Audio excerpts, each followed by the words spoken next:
We were both scared, and even though we didn't say it, we didn't think we would make it through the night. I had never felt so frightened.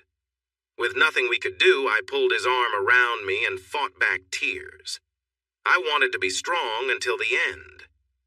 We stayed very still for a long time, hardly moving or breathing.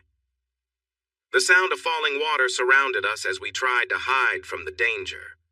Then a light appeared. It flickered in and out, casting long shadows before fading away, leaving us in darkness again. I opened my eyes and saw his arm wrapped around me, strong and steady.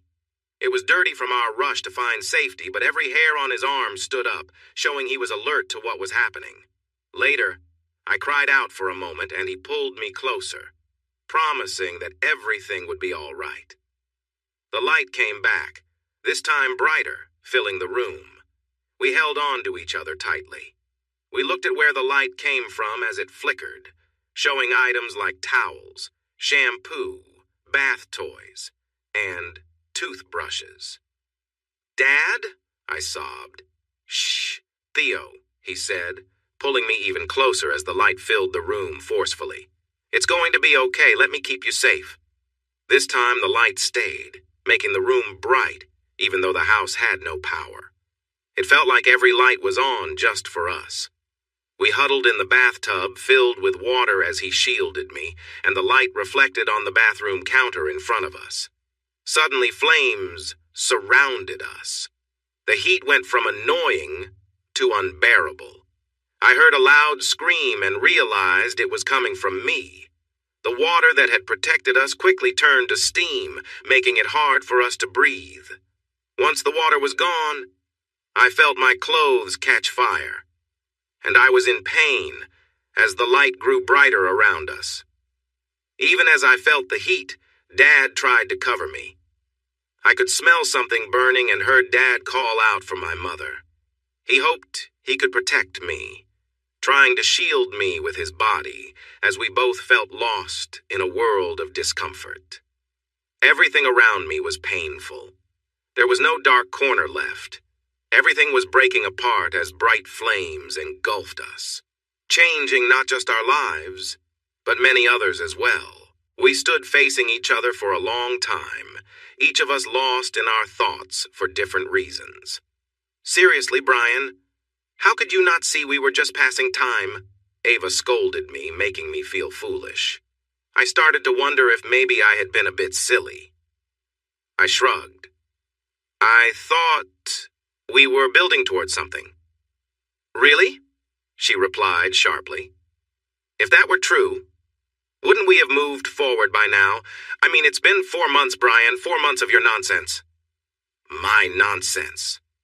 I paused, feeling worn out and undervalued. "Ava, why are you here?" I believed Ava and I had been in a relationship.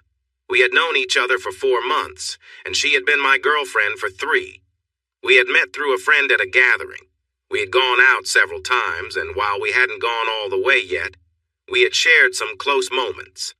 I thought we were progressing, so this breakup talk caught me off guard. "I came to get my things," she said, her arms crossed as she glared at me. "What things?" I asked, my irritation growing. She had been distant for the past week, and I was frustrated that she sent a text earlier about coming over without explaining anything else. I had thought we would have dinner, talk about our weeks, and she would tell me why she had been avoiding me when it felt like we were getting closer. My sharp comment about her things made her blush, but she remained defiant. At 24, Ava was a bit heavy-set with blonde hair and brown eyes. She had a pretty face, and I'll admit her looks caught my attention now and then. I thought we got along well enough, and I had hoped it would turn into something more.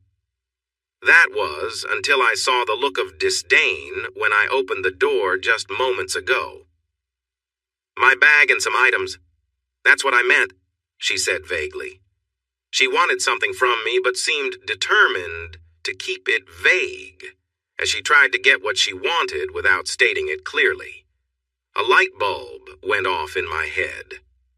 "Wait here," I said, and then I turned and walked into my bedroom. I returned quickly, tossing a pink bag at her feet. It was a bag she had brought weeks ago when she mentioned staying over, but never did. "Go now," I told her sharply as she opened the bag, searching through it as if looking for something specific. "Where is it?" she asked, giving me an annoyed look. "What is what?" I replied, pretending not to understand. "The bangle," she said. "Oh, you mean this?" I answered, holding up a pretty bangle that I bought for her last month. I twirled it around my finger. It cost about $150. Ava had loved it, so I bought it to impress her. She left it here before, and now she clearly wanted it back, but I wasn't giving it to her. "That's it. Give it to me, Brian, and I'll leave you alone," she said, frowning as she realized I had what she wanted. "Nope," I replied with a smirk. "This was for my girlfriend, and that's not you. So go on and leave my life, but the bangle stays with me." "You're awful, Brian. It's mine," she shot back. "I don't know why I even went out with you. People warned me about you. The only good part was you bought me things. Just give me the bracelet." Hearing her say people thought I was a fool annoyed me. I knew it wasn't true, but the nickname she used made my emotions rise. It was a hurtful taunt from my past, thanks to the scars on my body that I faced daily. Ava had never called me that before, but it was clear she had talked to people I didn't like. "Leave now," I hissed in a low voice. "Get out of my house and don't talk to me again." Instead of leaving, she put her hands on her hips and laughed. "Why, Crispy? Did I hit a nerve?" she sneered. "For the last 2 weeks, I've been with Brian Dumont. He laughs about everything he takes from you. Your girls, your pride. He's everything you're not handsome and charming." She didn't get to finish what she was saying. I met Brian Dumont back in elementary school. He was a new student who moved from France in 3rd grade. His family was well off, and he had the kind of charm that made him popular. In contrast, I felt very different from him. I was not a small kid. In fact, I was one of the biggest kids in school, while Brian Dumont was the smallest in his class. He disliked me from the first day he saw me. Within a week, he gave me the name Crispy, which came from the burn scars that cover much of my body, including my arms and the left side of my face. Brian hated sharing the same first name with someone like me. He made it his goal to embarrass me whenever he could, looking for chances to get back at me. He even took my girlfriend, Ava. She didn't know it, but she would be out of his life the moment she left here today. Once she learned how I had sent her away, her time with him would be over. I don't like violence, but before Ava could finish what she was saying, I took her by the arm and pushed her out the front door of my house. Her pink bag followed, hitting the side of her pink Nissan Micra parked in my driveway. While she stood there in surprise, I slammed the front door shut, not caring what she might do next, and went into the kitchen. I threw the bracelet she wanted into the trash and, out of frustration, dumped my leftover chicken scraps on top of it. I walked to the fridge, grabbed a beer, and drank it in one go. I then let out a loud belch, but no one was there to hear it. With all the anger brewing inside me, I felt like I could have cooked dinner with the heat coming off me. It wasn't just that I was upset about making dinner for 2 or that Ava had acted poorly. I knew she had a tendency to do that, so it didn't surprise me. It was also that Brian Dumont had troubled me again. No. It was really about my life in general and how the world treated me. Not one to waste food, I cooked and then ate dinner while still feeling angry. I almost pushed my knife and fork hard enough to break the plate. After another beer, I stomped down the hallway to the shower, feeling like a child who had been scolded. I knew my behavior was immature, but I could justify it to myself. I managed to keep my rage from causing any damage to my home. I undressed, and when I got into the shower, I realized I still felt a bit dirty from working that day. I worked as a laborer for a local landscaping company. It was honest work, and being a larger guy, I had the strength to do it well. Most of the guys I worked with ignored my scars and how I looked. When it did come up, they were generally the only group who didn't treat me like an outcast. I realized Ava was not being honest about her comment. I met her through some friends who always supported me. There was a time when my boss hired someone who seemed to know Dumont. This guy kept calling me Crispy all day, laughing and trying to get others to join in. He didn't show up the next day. I found out that he was let go after complaints were made to the boss. After a moment of standing under the hot water trying to cool down, I grabbed my shower gel and fumbled to open it. I was still upset. After my skin grafts, I learned that staying clean was really important to avoid skin infections.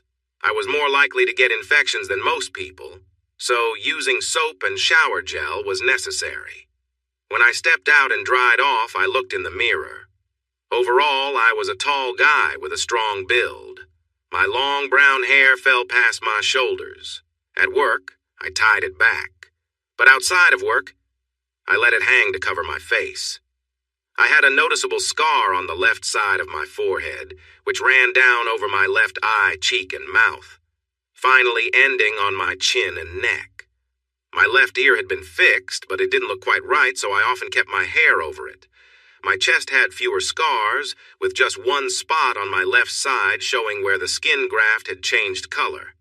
However, my back was covered in scars, with many patches from skin grafts and discoloration where the skin hadn't fully healed.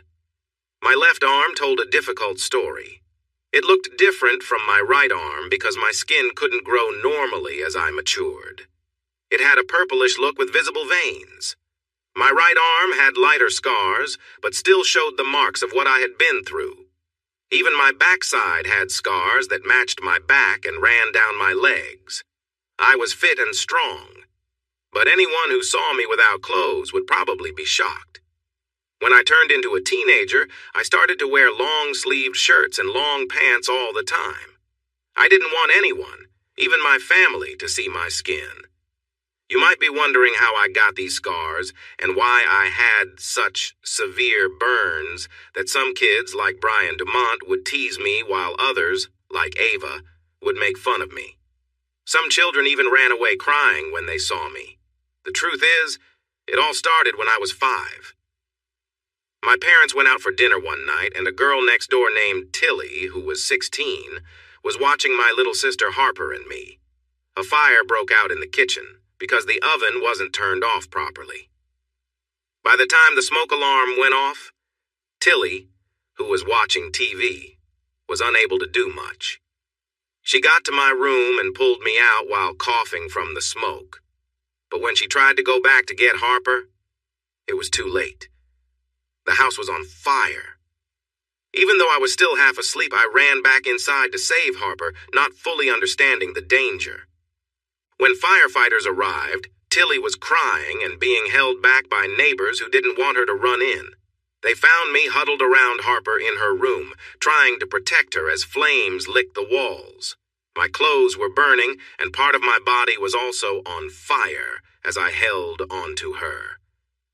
We were both screaming in pain and fear. I will always be grateful to those firefighters. They are brave heroes who risked their lives for us. If they had arrived just a little later, neither Harper nor I would have survived. They carried us out and rushed us to the hospital. I received emergency treatment to stop the burns from getting worse, and then I was put into a special sleep for nearly 10 days while they worked to save me. When I woke up, I was confused and didn't understand what had happened. All I knew was that my body hurt and I couldn't move. I spent almost 10 months in a clean tent where the doctors worked hard to heal my skin. The only people I saw were my doctors and my parents, who wore special suits to protect against germs. Harper had burns on her arm, but thankfully, she didn't need the painful treatments that I did for my more serious injuries. Through it all, Harper has been my biggest supporter. She sees me as her hero, the one who saved her. Throughout school, she even got in trouble for fighting anyone who called me mean names. 3 times, she was sent home for getting physical with Brian Dumont. As for me, the doctors did a wonderful job. After 7 surgeries, my face looked almost normal, even if I resembled a character from a monster story more than a regular person. For the first year, after leaving the hospital, I refused to go outside. I threw fits whenever my parents suggested we go out. But eventually, with Harper's help, I started to visit places. It was hard for me, as people stared. Parents were shocked, and I noticed some babies crying when they saw me. I began school a couple of years late, starting the same year as Harper. Until high school, we were in the same class. She was my best friend, my secret keeper, and my shield. Even though I was much bigger than the other kids, she stood by me. If it wasn't for my little sister, I might have never learned to read or write. As I entered high school and grew older, I became the biggest kid in any grade. My dad's family has always had big and strong men. The women were tall and elegant. I inherited that. And without trying, I started to grow bigger. I quickly outgrew most of my bullies, so they began to tease me when they thought I wasn't around. But they soon learned I was a gentle giant. I faced their teasing week after week. I knew I looked different, so I expected it. I kept to myself, focused on my studies, and rarely talked to anyone besides Harper. After graduating, I got a job with a local landscaping company thanks to my dad's connection with the owner, Jeff. Jeff had known me for many years and would speak firmly to anyone who bothered me about my looks. The first few months were tough. I worked long hours, digging and moving dirt. I was strong, but had to build endurance for the heavy work. After a year, I was seen as one of Jeff's most reliable workers. He paid me well and encouraged me to attend local vocational training to earn a certification in landscaping. 2 years later, I received my diploma.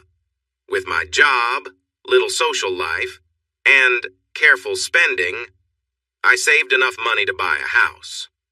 I usually didn't talk to anyone outside my family or the guys at work. Even then, I rarely accepted invitations to meet up after work on Fridays. They said they supported me, but I wasn't ready to face any teasing. To avoid the curious looks from others, I did my shopping late on a Thursday night using the self-checkout. I wasn't completely isolated, but people's reactions to my appearance often made me want to steer clear of crowds. As for meeting girls, I quickly learned to keep my distance from women outside of my mother and sister. In high school, I liked a girl, and it took me 3 months, with encouragement from Harper, to gather the courage to talk to her. I was surprised when she responded. Even more surprising was when she asked me out 2 days later.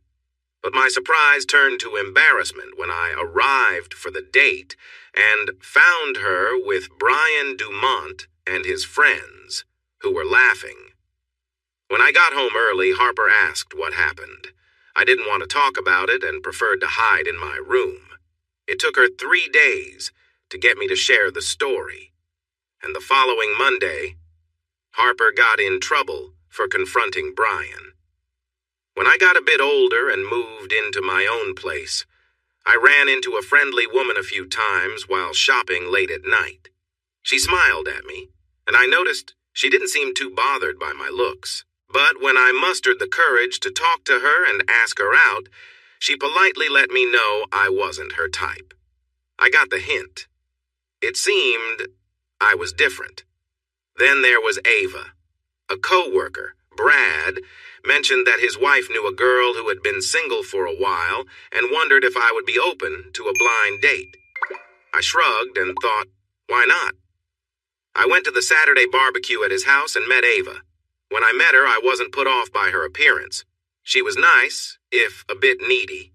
For the first time in a long while, I felt relaxed around a woman who wasn't family. A kiss when I dropped her off after the movies didn't feel explosive. But it was nice. It was my first real kiss. Seeing myself as someone different, I was happy to enjoy what I could get. In my daydreams during those months, I imagined being close to Ava. However, as I looked at myself in the mirror today after my shower, reflecting on recent events, I knew it wouldn't happen.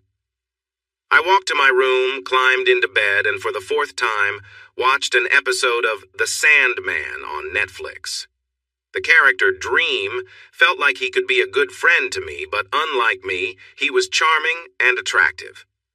As I fell asleep, I felt more alone and sad than ever. The next morning, I made a leisurely breakfast and spent an hour mowing the lawn and tending to my garden. In the middle of my yard, I had a simple wooden bench where I liked to sit and enjoy the peaceful surroundings. When I first moved in, I had planted several flower bushes and fruit trees. I loved taking care of them, pulling weeds and trimming branches. My property wasn't huge, but over the years, it grew lush and green. Best of all, I had my own space without any disturbances. I had only met my neighbors a few times, and we kept our distance but were polite to each other. After spending my morning in the yard to clear my mind from the previous night, I took a shower and changed my clothes. Then, I hopped into my 3-year-old Toyota Hilux and drove to my parents' house.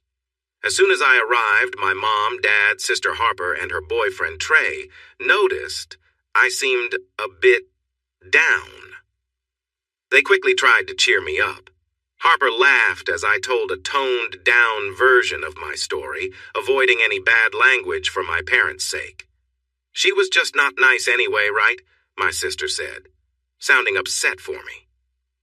"Harper, watch your words," my mom said in that way that meant I was in trouble. I chuckled, and Harper smiled back at me. "Brian," she said more seriously, placing her hand on my arm, "when you meet the right person, they won't notice the scars. They'll see the wonderful person inside. You are a hero in your own way." I nodded.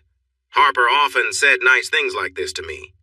I didn't quite believe it, but it was easier to agree than argue. For the next month, things continued as usual. I heard at work that Ava had only spent a short time with Dumont before he broke up with her in front of many people at a cafe. After everyone found out what happened, several of her friends turned away from her, including the partners of my co-workers. When I heard the news, I just smiled and told everyone to focus on their work. These days, I was leading one of the 4 landscaping teams that belonged to Jeff. We had some good contracts with our local councils, working on the gardens around parks and highways. While these gardens weren't the most colorful, they were designed to help reduce noise and clean the air, and our team did great work. One Wednesday, about 2 months after what my co-workers called the Ava incident, we were finishing a job when Jeff drove up and approached me with intent. "Hey, Brian, it looks like you're almost done," he said. "Yeah," I replied. "We finished a day early because the ground was easier to work with than we thought. The area will be ready for a playground next month." "Nice work," he said, sounding somewhat distracted. "Hey, Brian, can we talk about something?" My boss's voice surprised me. He sounded serious and a bit unsure. "Sure," I answered carefully. "You know about the fundraiser we have coming up?" he asked. I nodded. I was aware of it. This was the 3rd time he had asked me to go, and I had turned him down each time. Jeff's business was supporting a charity event for children in the burns unit at our city's hospital. The goal was to give the kids a fun day and raise money for new medical equipment that the government could not afford. Yes, I understood it was a good cause, especially since I was a burns victim myself. But being around other burn victims, especially children, was very hard for me. The idea of facing others who might judge me made me anxious. "I'm not trying to make you go, Brian," Jeff said, looking worried. "I know you're not comfortable with that, but I need someone to help set things up. Baz was going to help, but he got sick and won't be able to make it Saturday morning. I paused for a moment, then let out a breath. "Okay," I said finally, and he looked relieved. "But just for the setup. He'll leave after that." The event was taking place at New Farm Park, one of the bigger parks in Brisbane. I picked up a layout map from Jeff to see where I would be helping and then got to work. I was impressed by how well the event was organized. They made great use of the park's space. There were rides for everyone, stalls selling all sorts of fun items, food trucks with delicious snacks, a stage for performances, and even auctions and fashion shows throughout the day. I wondered how they could afford this big event. It seemed like the costs, permits, and insurance would be high. When I talked to Jeff later, he chuckled and agreed, but he added that the many attendees and marketing would help bring in a lot of money for both the machines needed and the businesses involved. Plus, most people helping out were volunteers, and many supplies were donated. Jeff believed that by involving our teams, we could gain new jobs and recognition for the company. Before sending me off to help move chairs into a large tent, he reminded me that the kids would really appreciate a fun day out. I had to admit it was true. The kids deserved a break. While I was in the Burns unit, I often felt so bored and stuck. There were only so many times I could watch the same old VHS tapes of cartoons. After spending many months in the clean tent, I wanted to see more than just the trees outside the Burns unit. I found out that the preparations for the afternoon had been happening for almost a week. Even though I only spent a few hours in the morning helping to move equipment, it was strange that people weren't looking at me with fear or pity for once. Instead, they looked at me with interest and asked if I was excited for the afternoon and evening. Most of them were very sincere, and for once, my usual bitterness didn't come to the surface. I smiled and said it should be lovely weather for an outing. A few times, people asked for my business card. I was wearing one of Jeff's shirts and happily handed them out, as I always kept some in my wallet. Around 11, I got a text from Jeff to come over to the main area. When I arrived, I was surprised to see Harper and Trey standing with him.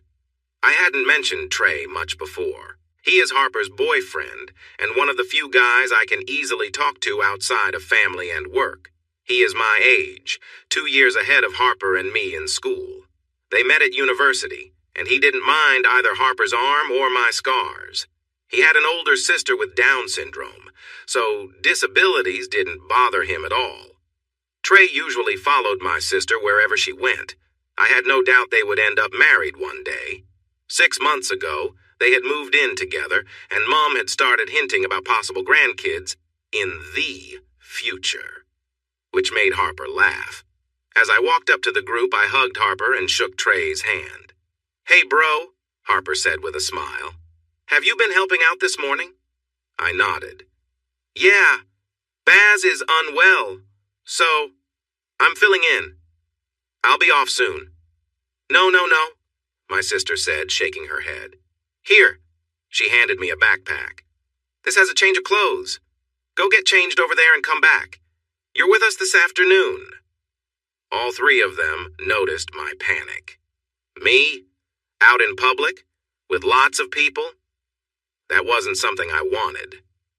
"Brian," Trey said softly, "it would really mean a lot to Harper if you stayed. You don't have to do anything but be with us, and you can choose if you want to talk to anyone." I looked at Trey, then at Jeff, who looked pleased, and finally at my sister's hopeful face. They all knew that if anyone could convince me to stay, it would be her. I sighed. "All right," I said, feeling defeated. Harper started to cheer, and I held up my scarred hand. "But I'm not talking to anyone I don't want to. And if someone says something weird, I'm leaving."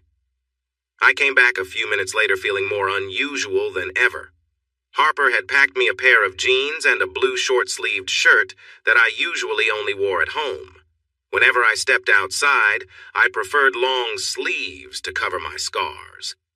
but I couldn't complain too much, since Harper was wearing a top that showed the big scars on her arms. She linked her arm with mine. Smiling widely, she led me where she wanted us to go. Just before we started walking, I spotted someone. "Hey, Baz," I called to the person coming up behind Jeff. He turned. "Hey, Baz," he replied before looking at me and then back at Baz. "Glad to see you're doing better." "Yeah, Baz, it was a quick recovery," I added with a hint of sarcasm. Both of them turned a little pink. I looked down at my sister, who still had her arm locked in mine, and she grinned, happy her plan worked. "Brian, you're going to have a great afternoon," she told me as she guided me away from the crowd toward the food trucks. "Can you buy me one of those pulled pork sandwiches?" You know what? After the food and wandering where my sister wanted to go, she was right. I was having a great afternoon. Harper stayed close to me, and I felt joyful. We walked through some stalls that were still getting ready. A few times, she recognized the vendors and introduced me as her brother, who had helped her when we were kids. I was surprised when several vendors called me a hero. After seeing my scars, they refused to take my money when I tried to pay for something Harper liked. I was also surprised when we saw a couple of our old doctors from our childhood. Both times they hugged Harper and me, telling us how great we looked. I think they were just being nice, especially to me. But they smiled and spent a good half hour walking around with us, introducing us to people they knew.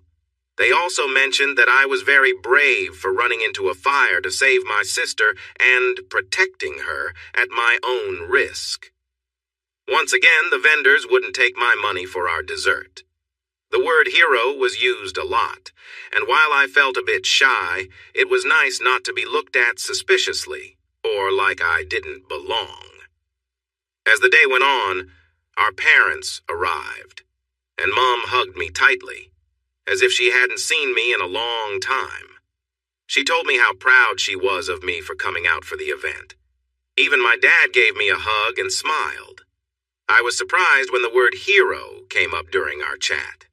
Harper was glowing after each conversation, and I could see she was trying not to say, "I told you so," while I was working hard to hide the smile that wanted to shine through. All afternoon, I didn't feel like the monster I used to think I was. Instead, I felt like a real person. We were enjoying ourselves when the kids from the Burns unit arrived. They brought special buses to take the kids from the hospital to the park, which was just a short ride away. Sadly, not all the kids could join us. Some were too unwell or at risk of infection, but I was glad to learn that a special meal, fun activities, and toys were being sent to those who couldn't make it, so they wouldn't miss out completely. When the buses pulled up and the kids began to get off, my friends and family, including my parents, Harper, Trey, Jeff, two of my doctors, and a few of my co-workers with their partners, helped guide the kids through the crowd to their special area. No one questioned us as we moved through. We just helped. As I looked at the kids, I noticed they seemed unsure about how the adults would see them. I remembered what it felt like when I was a scared child who was badly hurt. I watched as people stepped aside.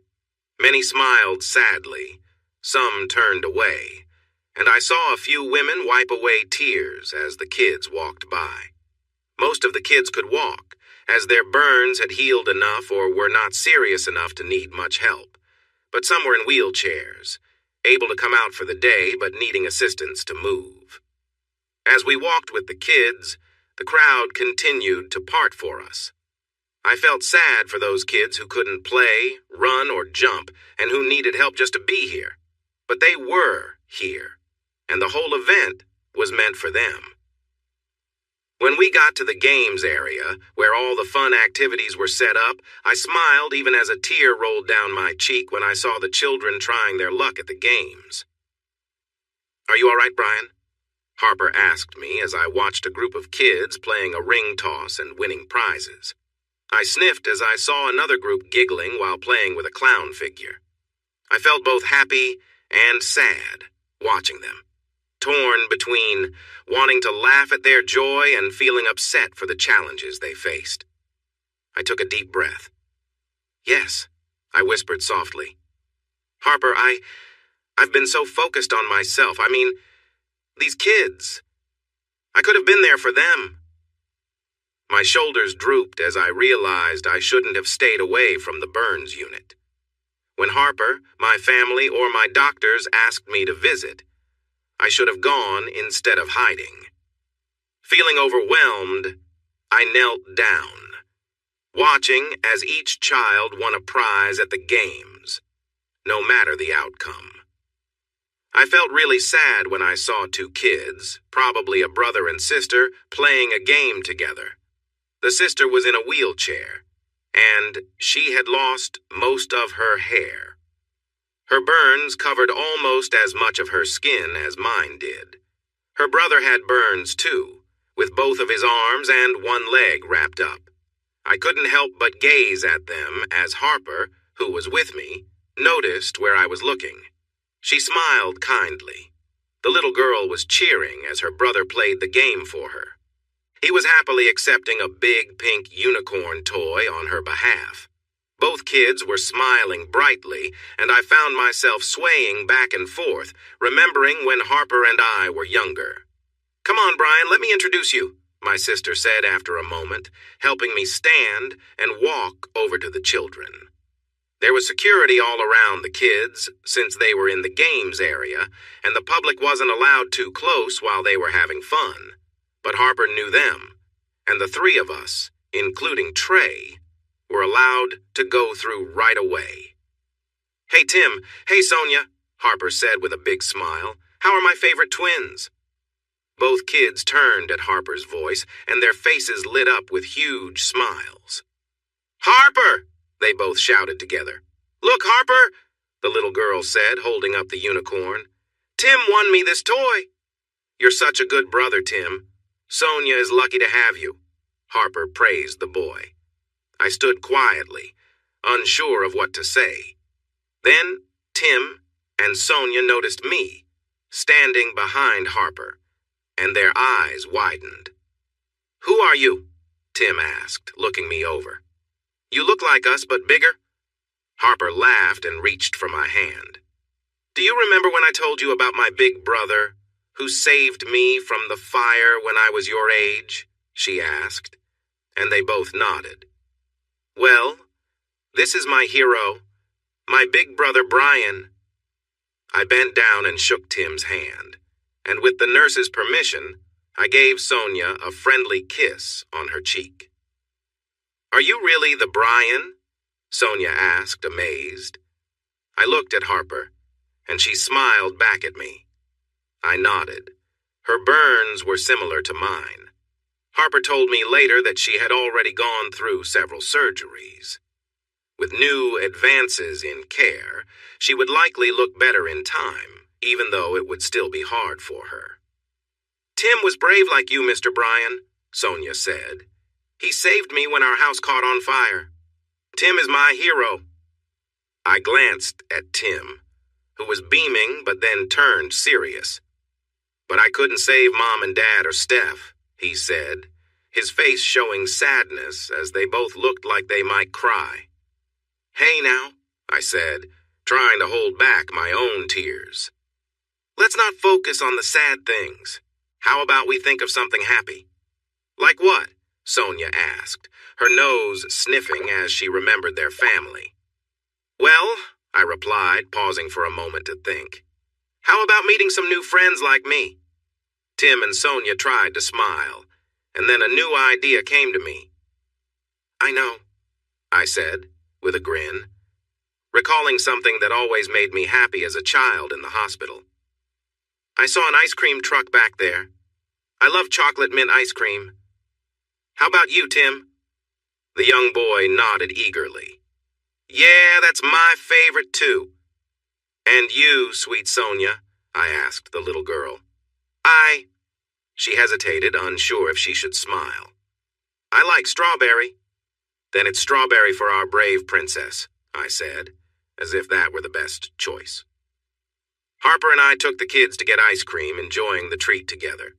We spent the next half hour wandering through the amusement area. I won Tim a stuffed lion, telling him it was a reward for his sister's unicorn win. Then we found a nice spot on a hill where we could see the stage, a special area just for kids and their guests. As we settled down, I learned more from Harper and the kids' nurse. Tim and Sonia had been in the burns unit for a little over 8 months. A house fire had tragically taken their parents and older sister. Firefighters saved Tim and Sonia, but they couldn't save the rest of the family. Now, as orphans, they were under state care, staying in the hospital until they were strong enough to move to foster care together. The nurse told me that Tim and Sonia were usually brave for each other, but there were moments when they cried while missing their family. I felt Harper gently hold my hand, wiping a tear from my cheek as I listened to their story. And I returned the gesture for her as well. As the afternoon went on, more families arrived at the venue. I was curious about what was happening when suddenly almost every kid screamed with excitement as something started on stage, including Tim and Sonia. Surprisingly, the popular children's group The Wiggles appeared at the event. For the next 40 minutes, the stage filled with cheerful children's songs. Kids danced and sang along, even Sonia in her wheelchair, who bobbed her head to the rhythm. It was a little strange for me. A few times I couldn't help but laugh at the lively dance moves of the kids. Sonia reached out her hand, and I carefully took hers, swaying lightly while dancing to the music for her. Occasionally, I felt someone looking at me, not in a way that felt uncomfortable, but more personal. Yet when I glanced around, I only saw the kids, Harper, Trey, and their nurse. After the performance, the group members came over to greet many of the children in the VIP area. A photographer took pictures of the Wiggles as they greeted their young fans. I was surprised when the group, dressed in bright colors, asked Harper and me to pose with them. Harper was a natural in front of the camera, and I think I managed to look okay too. Later, there were many tears as the children were helped onto the buses to return to the hospital. I promised I would visit Tim and Sonia soon, and Sonia made me promise with a pinky swear before she would let them load her onto the bus. "You're a good man, Brian," Trey said, putting his hand on my shoulder and wrapping an arm around my sister, who was crying as the buses pulled away. "Thanks," I replied, feeling a bit choked up, waving and smiling at the departing buses. I'm glad you encouraged me to come today." Harper looked at me with bright eyes. "I knew you would make a difference, Brian," she said. "Those kids have struggled like we did, and even with my scars, you showed them that life goes on and you can still find joy. Your ice cream idea was perfect." "Thanks. It helped me too. I feel lighter and happier," I replied honestly. I turned back to the event, which was still lively. "So what's next?" Harper jokingly placed a hand on her chest. "Oh my, did my brother just mention wanting to be out in public more?" I laughed. "Enjoy it while it lasts, sis," I said. "I'm feeling good today." My sister led us back through the booths, and I met some of Harper and Trey's friends. They welcomed me warmly, not like a stranger, but as Harper's big brother. I blushed several times as she introduced me, and they treated me like I was really special. Harper also introduced me to some other adult burn survivors who were, like me, just trying to live their lives without drawing too much attention. By late afternoon, there were almost 24 of us enjoying each other's company. For the first time, I felt like I belonged and was truly appreciated. As the sun began to set, bands started performing on stage, and we all moved closer, singing and dancing together. A couple of hours later, we found ourselves near the front as the MC, a lady from the local news, took the stage and announced that the fashion show was about to begin. She explained that the models and designers had donated their time for this event, and each outfit would be auctioned off later in a special tent, with all the money going to help the kids. I was smiling and laughing, and I could see how happy Harper was to have her big brother enjoying this time with her. She hugged me just as much as she hugged Trey, and it felt nice. For once, it felt really nice. As the fashion show began, models walked down the runway wearing outfits from around the world. We all gasped and cheered as each model was introduced and showed off their outfits. There were some playful whistles as the girls and then the guys walked by. The models stayed professional and ignored the attention. I have to admit I felt a bit jealous of the guys as they walked down the runway with their perfect skin and looks that could make anyone admire them. At one point, I closed my eyes and wondered what it must feel like to be admired like those models. I got lost in my thoughts until I noticed that the crowd had gone quiet. Opening my eyes, I saw that one of the models, who was stunning, had stopped in the middle of the runway. What surprised me more was that she was staring right at me. At first, I thought that she couldn't look away from someone so different, like me with my scars. But as the quiet grew, the model, who I remembered was named Lurandra, pointed at me and waved me closer with a simple gesture. She wore a beautiful white dress that reached her ankles and flared out gently, almost like a wedding train. There was no doubt that Lurandra was looking directly at me and not at anyone behind me. Just like that, the people in front of me moved aside, and I found myself closer to any woman than I had ever been. The silence in the crowd was so thick, you could hear a pin drop as the music stopped, and everyone waited to see what would happen next. Lurandra knelt by the edge of the stage and motioned for security to let me through. I walked up to the stage, feeling nervous, yet curious about what was happening. She looked down at me with her warm brown eyes, and I felt calm as she reached down, placing a hand on each of my cheeks. She leaned closer until our foreheads touched, and I closed my eyes too, feeling the connection. Lurandra didn't pull away or seem bothered by my scars. Instead, she held me gently as the crowd watched. After what felt like a long moment, she finally spoke, saying, "My hero." Her words surprised me, and I opened my eyes to look at her. Those beautiful brown eyes, her flawless skin, and her kind smile were all I could focus on. She held my face in her hands as I thought about what she said, her voice ringing softly like a bell in the wind. Before I could ask her why, she did something surprising. She leaned down and kissed me. I had been kissed before. My mom and Harper had kissed me as signs of affection, but those were family moments, not intimate. I had kissed Ava, but that felt more like kissing a sister. It was nice, but I didn't understand why poets wrote about it or why it was such a big deal in movies. Kissing Ava was pleasant, but it didn't change my life. But when this remarkable woman who had traveled the world and was admired by many pressed her lips to mine, everything changed. Even with thousands of people around us and other models on the runway, Lurandra kissed me. She held my cheeks, and her lips were soft on mine. I felt her urge, her wish for me to kiss her back. I slightly opened my lips and caught a hint of mint and freshness, but then her tongue touched my lips, and the kiss continued. I closed my eyes again and felt like there was no one else around. Great kingdoms rose and fell. The earth changed and cities grew and faded, but we continued to kiss. Time seemed to stop, and I didn't care what happened next. Lurandra's lips took over my thoughts. Then, too soon, she pulled back, still smiling at me. I stood there in shock as she slowly stood up, her hand lingering on my cheek before it dropped away.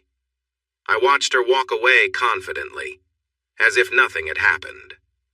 When she reached the end of the stage, the crowd erupted in cheers.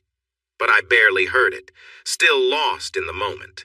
I touched my cheek where she had held my face and ran my tongue over my lips, remembering the kiss.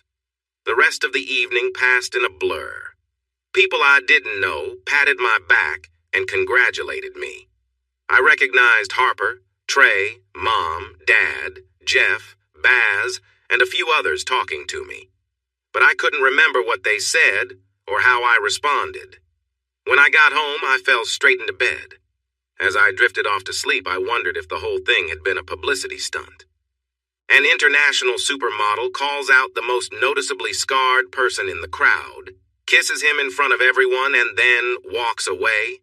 Was she just trying to show the world how kind she was?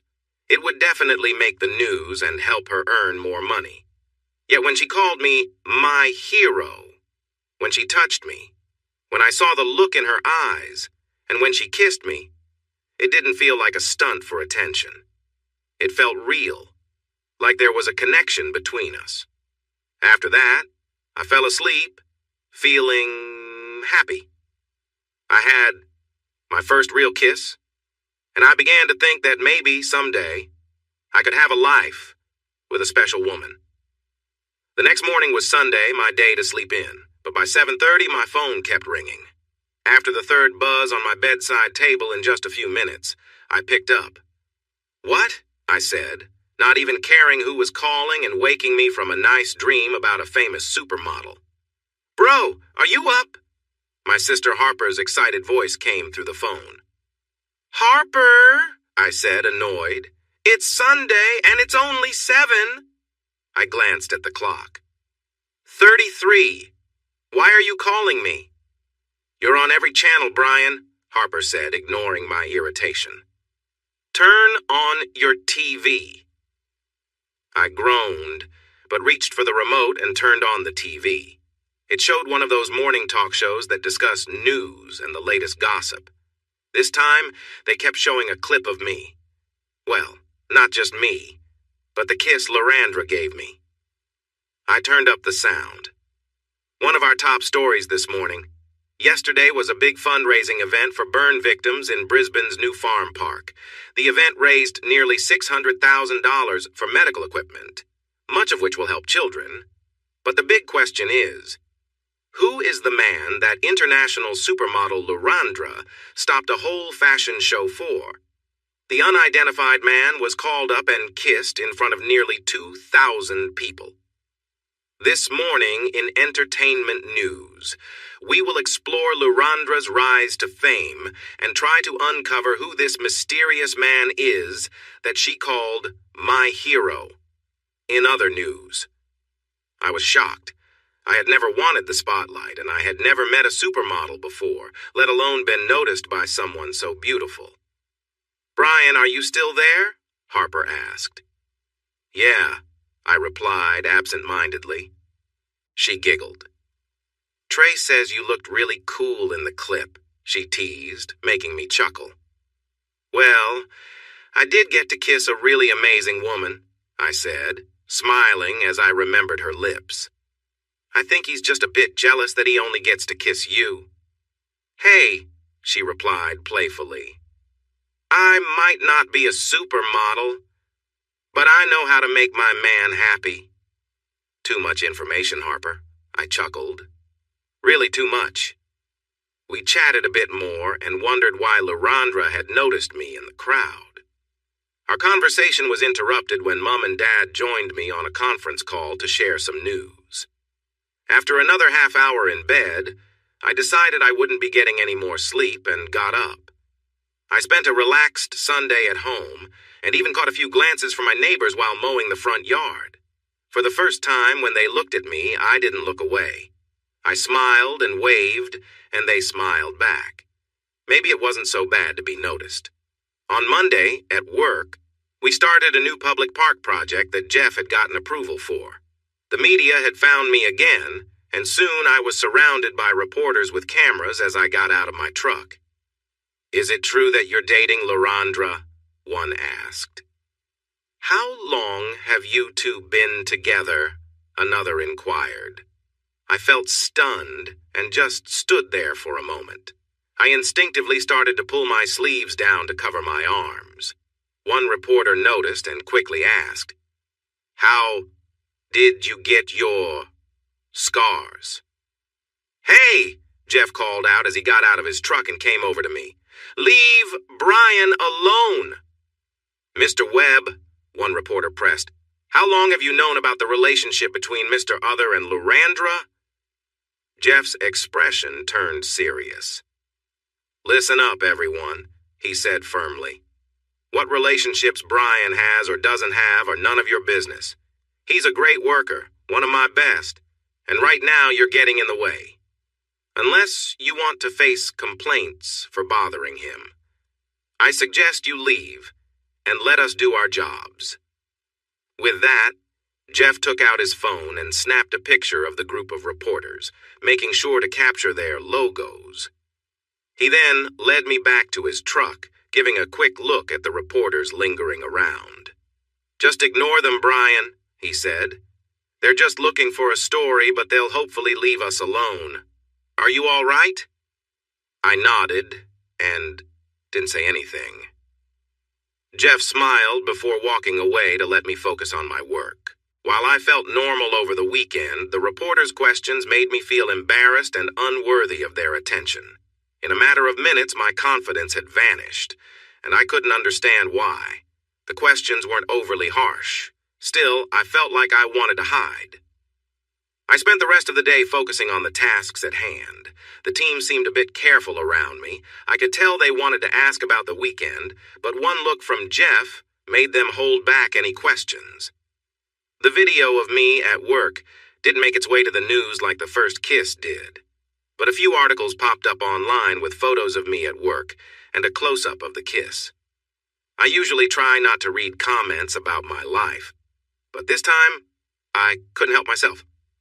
Some comments said, "It was just a publicity stunt," or "She's using him for attention." Others felt sorry for me, saying, "She's taking advantage of him." There were even comments on my scars, but many others defended me, which I appreciated. 2 weeks later, I went back to being just Brian, a big guy with scars and my usual self-doubt. But things changed a bit. On the second Friday after the event, I was invited to the pub after work, and I surprised everyone by saying yes. I wouldn't say it was the best night ever, but sitting with my coworkers, sharing laughs and drinks, was enjoyable. I noticed a lot of people staring at me. Maybe it was my appearance or because they recognized me. I heard a few whispers, but my friends bought me some beers and it kicked off a nice weekend. The next morning, I read a news article saying Lurandra was in New York and rumored to be dating an actor. Some comments said the actor wasn't even close to being as good as I was, the guy she kissed in the park. That made me smile. Since that event, my weekends changed. Now I spend most of my Saturday mornings at the hospital in the burns unit. After spending time with kids at the park, I realized that I had something important to share. Many of them needed someone to help them feel normal, find jobs, start relationships, and navigate life. They looked at me with my scars and saw someone who had been through a lot, but was still living a good life. It gave them hope. When I first visited after the event, everyone, doctors, parents, and kids, welcomed me warmly. My favorites quickly became Tim and Sonia. They spent a lot of time talking with me about their favorite things, especially the unicorn and lion, and a picture of Harper and me with them and the Wiggles. About a month later, I convinced Jeff to let me take the morning off. That day, Sonia was about to take her first steps without help. Everyone cheered when she made it across the small walkway of 5 steps. I felt so proud in that moment. After her walk, Sonia came to me for a big hug and kissed my cheek. Tim and Sonia might not be my children, but I had a special connection with them. I knew that wherever they went, we shared a bond now. I promised to always be there for them whenever they needed me. The next Saturday, almost 3 months since that day in the park, I was in the hospital cafeteria eating a barely edible muffin and sipping some terrible coffee before heading to the Burns unit to see Tim and Sonia when a woman sat down across from me. I looked up, surprised. I had to admire her boldness to sit down without asking after everything that had happened. At least she looked a bit shy. "Hey," she said after a moment. I wasn't sure what to say back. "Hi," I replied flatly. "What a surprise to see you here," she said, trying to start a conversation. I lifted my coffee cup, taking a sip of the bitter drink that was getting cooler by the second, and frowned at the cup. "Not really. You knew I would be here," I said. "That's true," she admitted. "I've just been waiting for the right moment to speak with you."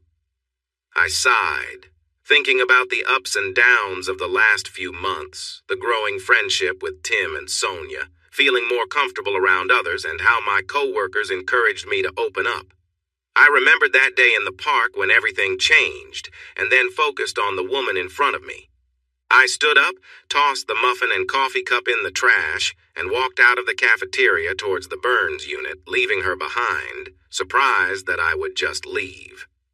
"Brian, wait," she called out, following me. She started. "I thought we could talk about what happened. See if we could."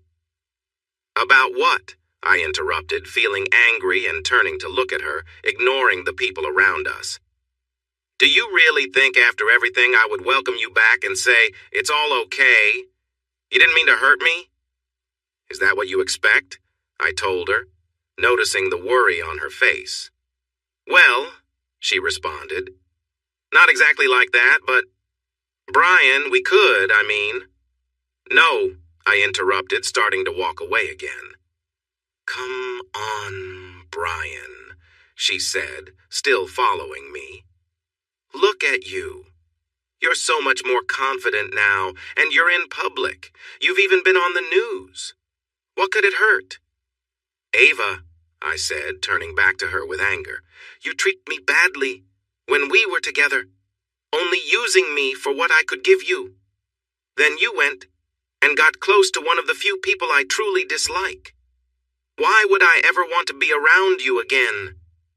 "Because who in this entire world would ever give a chance to someone like you but me?" she replied, then realized what she had just said and quickly covered her mouth.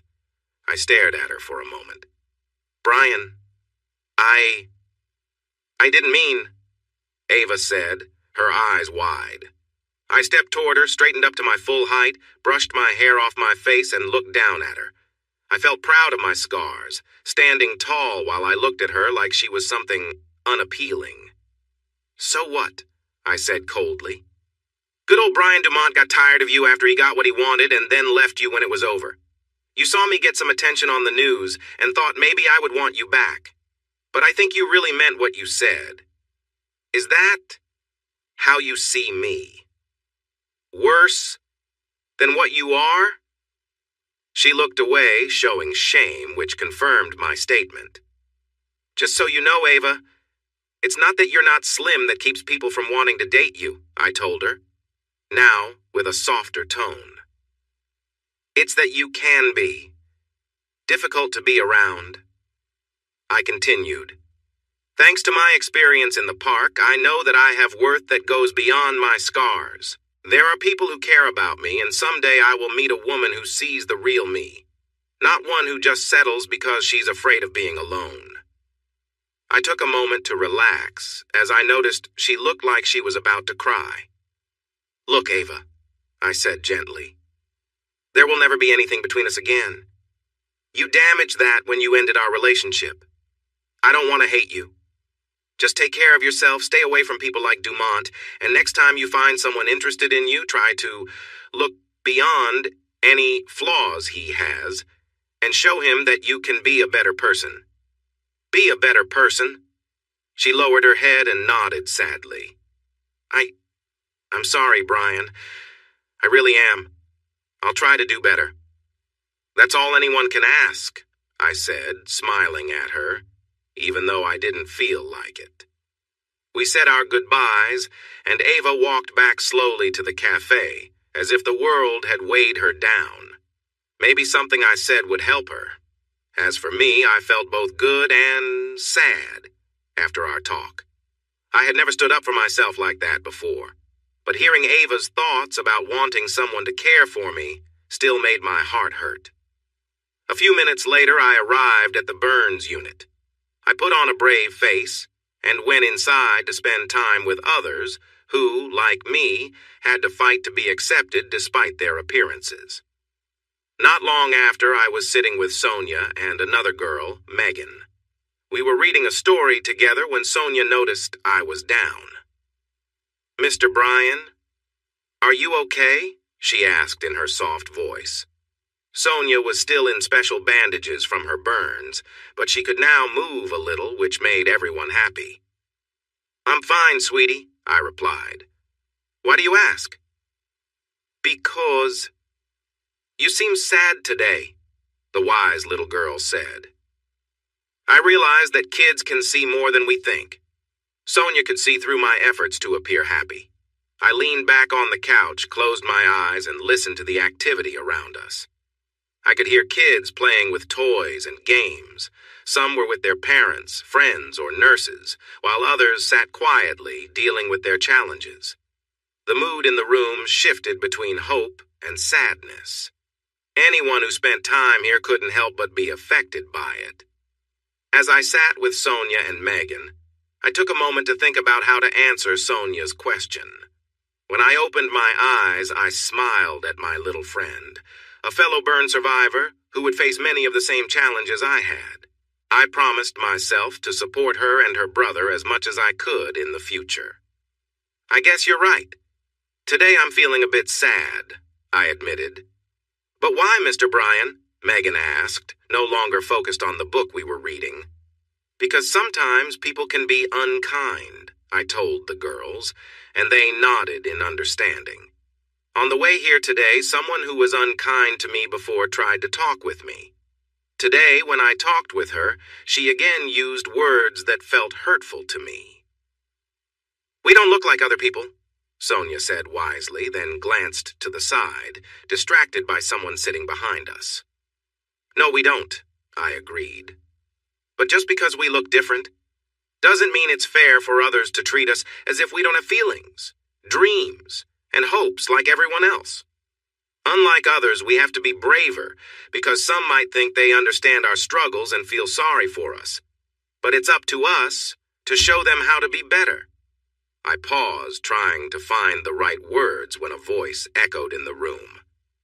"You need to show us how much you matter," the voice said, and I turned to see Laurandra. She was taking off a big straw hat and large sunglasses to reveal herself smiling at me. "Hello, Bryan," she said. Everyone in the room had stopped watching us.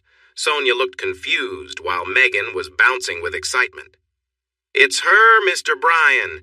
It's the woman who kissed you, Luata," Megan said, happily. "Laurandra," I corrected her, and then turned back to the supermodel. "Ms. Laurandra, may I ask what you're doing here?" She smiled, a bright smile that could light up the room. "Of course. I would be lying if I said I didn't come to talk to you," she told everyone, now paying attention. "But I also spend time visiting kids in hospitals around the world, so I thought I could do both today." I nodded, having taken an interest in her career since that day. She became famous about 8 years ago at the age of 17 and quickly became a well-known figure on the catwalk. Behind the scenes, she was known for being straightforward. While she attended parties, she was also recognized for staying away from the darker side of the industry, including drugs. Laurandra was tall and graceful, perhaps about 5 feet 7 inches. Even off the runway, she moved with a confidence that drew people's eyes. She had a warm smile and often brushed her long brown hair back over her shoulder. Fashion blogs frequently mentioned how her soft brown eyes seemed to show real compassion for everyone around her, something many models didn't have. She was always in high demand for shows in the US and Europe. At the same time, she generously donated her time to model for charity events, like the one a couple of months ago in New Farm Park. She was known for skipping many big events over the years to attend fundraisers, which made her even more popular in the high fashion world. Lurandra spent the next 3 hours with me as we played games with the kids. We laughed and smiled as we took turns reading stories and helping them build towers out of blocks. She even entertained the kids by showing them some simple magic tricks. Tim told me she was his favorite person in the world when she showed him how to make a coin disappear and reappear. During the afternoon, Lurandra noticed me looking around nervously a few times. On the third time, she asked what was wrong. "I'm just curious when the cameras will show up," I said, feeling a bit anxious but knowing it was likely to happen. Lurandra seemed a little upset. She pointed to an older woman in the corner. "See that woman?" she said. When I looked, the woman waved at me and smiled. "She is my agent, and she's the only one who can take any photos that may be shared publicly. No photos will happen without the approval of everyone in them." "Brian," she said, seriously as she looked at me, "I need to talk to you after this. There are some things I need to explain." I felt uneasy, but nodded. "Okay." Finally, we wrapped up our time with the kids. Lurandra hugged them and took a lot of photos with her agent. She also chatted with the adults. When it was time for her to take a picture with Tim and Sonia, they both insisted that I join them. I put on my best smile as her agent took several pictures. "Beautiful," the older woman said with a smile. "I'm Sandra," she said, offering her hand to me while Lurandra spent a few more minutes with the kids. "Brian," I replied, unsure what else to say. Sandra placed her hand on my shoulder in a friendly way. "I know," she said simply. "This isn't our first meeting." "It's not?" I asked, puzzled. She shook her head and smiled, but her smile seemed filled with sadness, a pain that was hard for me to understand. This woman seemed to carry a deep sadness, but hid it well, making it hard to recognize unless you had your own hurts. "I'll let Lurandra explain," she said softly. "After that, I would also like to talk with you." I nodded, completely confused about what she meant. About 20 minutes later, as the glamorous supermodel was saying her goodbyes and thanking the staff for their help, I said goodbye to the kids and waited outside of the Burns unit. "Thank you, Brian," Lurandra said as she left the room with Sandra beside her. "I didn't mean to surprise you, but I couldn't help it when I heard you talking about how people react to burns." I nodded, noticing that she didn't flinch at my appearance or treat me like I was different. She maintained strong eye contact, which made me feel a bit awkward at times while we spent time with the kids. She put on a big hat and some simple glasses. She explained that since it was getting dark, wearing sunglasses would draw just as much attention as not wearing the hat and glasses. Usually, the plain glasses, which weren't prescription, helped keep the reporters away long enough for us to move on. Sometimes she would still get recognized, but mostly it worked. "But walking with me makes it hard to blend in," I said. "That's true," she replied simply. We talked about various places to meet and finally decided she would come to my place for dinner. I shrugged and gave her the address. 2 hours later, there was a knock on the door, and I opened it to see Lurandra and Sandra standing there with shopping bags. After greeting them, I led them to the kitchen, and we started to unpack steaks, cheese, tomatoes, lettuce, carrots, gourmet sauce, and ice cream for dessert. It was all pretty simple, and I couldn't help but laugh as we prepared dinner together. Sandra asked what was so funny. "I'm in my kitchen making dinner with a supermodel and her agent, and the model is eyeing the biggest steak like she wants it all to herself. I thought all supermodels only ate salad and air." Sandra laughed out loud while Lurandra blushed. Despite what people think, Lorandra said, we models do enjoy a good meal sometimes. A few minutes earlier, she had placed a large pan on the stove, and now it was hot with a bit of oil and garlic sizzling ready for the meat. She seasoned the 3 steaks with just some oil, salt, and pepper. Without saying anything else, she added the steaks to the pan. The smell of cooking meat filled the air, and she turned to look at me. I do need to keep an eye on my diet, though, she explained. I'll have to spend a bit more time in the gym this week before my next show, which is next month. But this is good food. And aside from the cheese, nothing is processed. So I want to enjoy a nice meal with someone I hope will be a good friend. I raised my eyebrow as she smiled warmly at me, and I responded, Sounds fair. The dinner conversation was light and friendly. Sandra said little, but she watched closely as Lorandra and I talked. Lorandra asked me about my job, my family, and even mentioned Harper by name, which caught me off guard. I shyly inquired about her travels, and she said that exploring the world had lost its charm for her. She explained that flying from place to place became more of a hassle than a pleasure.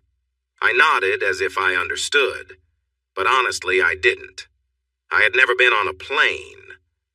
The way she talked about other cities made me feel a bit envious. I would have loved to see another city, but I never had the courage to book a trip, thinking they wouldn't allow me to fly because of my burn scars.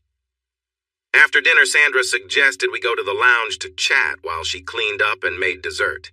She gave Lorandra a bag and a friendly pat on the shoulder before heading to the kitchen. The 2 of us sat down awkwardly, and I was reminded of a scene from the Disney movie Beauty and the Beast, where Belle and the Beast were unsure how to start a conversation. Just like in the movie, it was the beautiful one who broke the silence. Betty, she said, placing an old backpack on the low table in front of her. I'm sorry, I responded. Nervously, she brushed her hair back over her shoulder.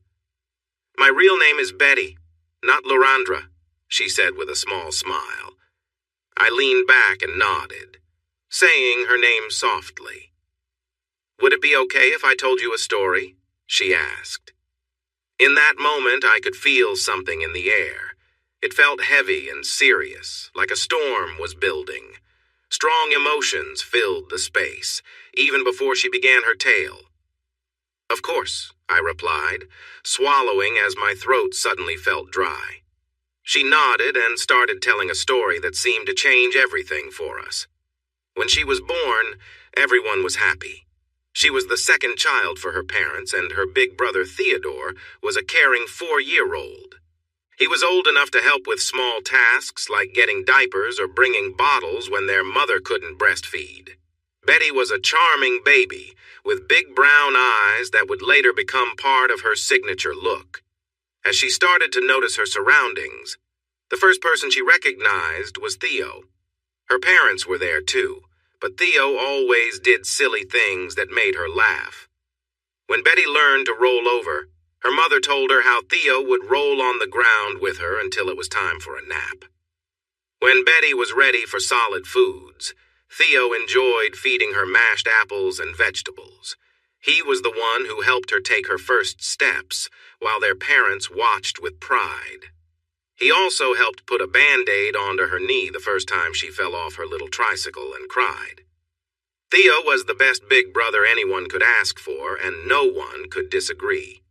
Their mom would share stories about him being a lively 6-year-old when Betty was 2. Sure, he got in some trouble for sneaking chocolate or avoiding his greens at dinner, but he loved Betty dearly. Everything changed with a fire. At that time, Betty was 4 years old, and Theo was 8, sleeping in a room across the hall from her.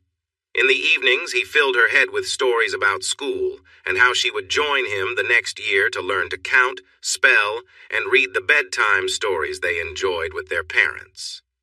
Betty was excited and often asked her parents when she could start school. But their happy family life shattered quickly.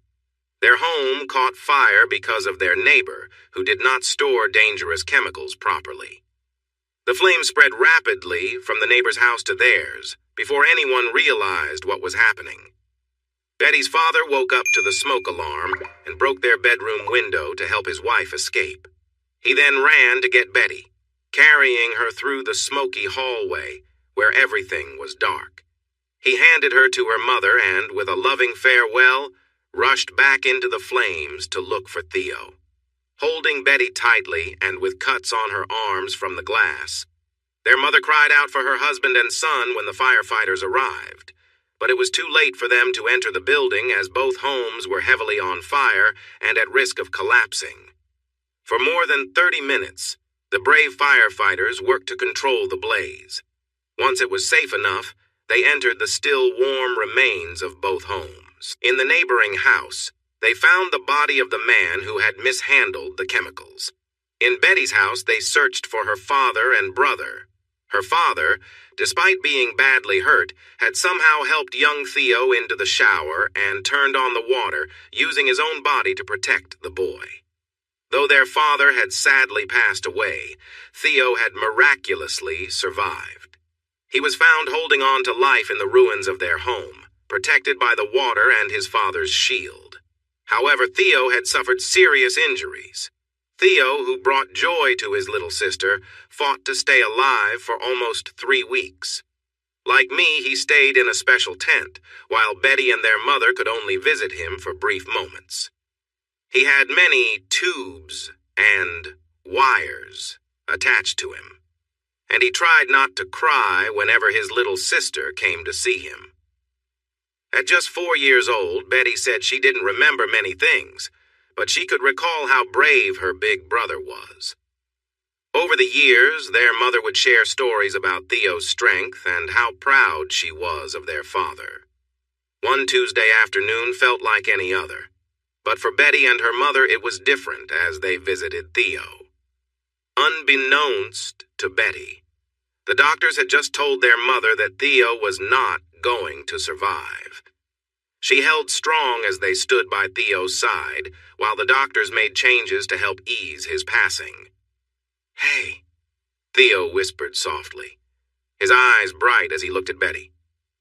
"Hey," Betty replied, as her mother knelt beside her and they both placed their hands on Theo's bandaged hands. "I need you to be brave, okay, Betty?" Theo said weakly. Betty nodded. "I am brave, Theo, and so are you." Theo gently shook his head. "I'm dying, Betty," he said, causing his mother to gasp. "It's all right, Mum. I've known for a few days. I heard the doctors talking to you." Betty started to cry. "No, no, no, Theo. You can't go. I need you. Mum and I need you," she cried out. Theo smiled at his mother and sister through the bandages. "It's okay, Betty, Mum. Dad says it won't hurt. I'll just go to sleep and won't wake up." "Dad?" Betty's head shot up as their mother gasped. "Warren," their mother whispered, the sadness in her voice making little Betty hold her mother's hand tightly. Theo gently urged his mother to come closer. "It's all right, Mom," he said. "Dad says he loves you and will be waiting for you, but it will be a while before you see him again." Betty's mother wept but nodded. She believed that her son was truly hearing from his father as he was preparing to leave this world. "Betty," Theo spoke again, his voice even weaker now. "Betty, this is very important, okay?" 4-year-old Betty stood up as tall as she could and took a small step forward, feeling deep down that this was the last moment she would have with her brother. "Always remember who you are. Be kind and friendly to everyone. Don't judge others or be rude," he told her. "You are going to do amazing things, my little sister. I know you will be strong. I love you, Betty. And Dad loves you too." With that, they said their goodbyes, and Theo closed his eyes for the last time. After leaving the isolation tent, Betty and her mom went to a common space where others with burns could meet their families. There were toys and coloring books, but today, Betty didn't feel like playing at all. Instead, they sat together for a long time, both crying. Her mom held her close, grieving for her husband and son, as tears streamed down her face while others moved around them, giving them space. They didn't know how to feel. The losses they had faced in recent weeks left them with a sense that the world had come to an end. They had lost everything. Their home had burned down. Their clothes were gone, and the men in their lives were no longer there. For the past 3 weeks, they had been sleeping on cots in a spare ward, watching over Theo. As tears stained her cheeks and her eyes hurt from crying, Betty sensed someone looking at her. It reminded her of a clear memory from today, the moments with her brother. A boy, just a year or two older than her, stood there, tears in his eyes, too. "He was brave," the boy said. "I spoke with Theo when he was lonely. He'll miss him." Holding on to her mother, Betty turned to look more closely at the boy and nodded. He was a long-term patient in the burns ward. Tall for his age, he was almost bald, with burns covering his face and arms and legs. Over the last few weeks, he had come to sit with Betty several times. They colored or did puzzles without much talk, just enjoying each other's company, knowing she needed a friend. Once, she had asked her mom about the boy. In a rare smile during those tough days, her mom had said he was a hero. She explained that almost a year ago, when the boy was just 5 years old, he had run into a burning house to save his little sister. He had been trapped, just like Theo had, protecting her like their dad had done for Theo. Fortunately, the firefighters had rescued them, and both the boy and his sister survived. Like Theo, the boy had spent many months in a clean tent while he received skin treatments to heal his injured skin. Her mother told Betty that the boy had just recently gotten his bandages off. He was spending time with other kids, telling them they would be okay, making jokes and helping them feel less alone. He often talked to Theo, standing outside Theo's tent, sharing silly conversations about sticks and funny noises, just the usual things kids talk about. Betty had never really spoken to the boy. She was worried about Theo and missed her dad. But after her mother shared stories about him, she felt different. Whenever he sat down to color or build blocks with her, she held his scarred hands. Like Theo, she thought of him as strong and brave, a hero for saving his sister. Just then, as Betty and her mom cried, the boy spoke about how brave Theo was. Now, just moments after losing Theo, the boy was there again. He, like Betty and her mother, had tears rolling down his cheeks for his lost friend and for the boy's family. As Betty sniffled, she saw the boy holding out a teddy bear. It looked like a treasured friend, worn and loved, much like the toys other kids in the hospital had. Through their tears, the boy offered this bear to Betty as a sign of comfort. Quietly, Betty got off her mom's lap and gently took the bear. Holding it tightly in her hands, she smiled even as new tears fell onto its soft fur. "Thank you," she whispered to the boy, and he nodded, feeling unsure of what to do next. She looked at him, someone who had faced his own tough battles and had shown nothing but kindness to her and her brother when they needed it most. Taking a few steps closer, she wrapped her arms around him. "Thank you," she said again, as their tears mingled together on them and the friendship bear. The next day, Betty and her mom went into a house that their insurance had arranged for them. She saw the boy one last time at Theo's and her dad's service. He was there with his sister, who had a scar on her arm.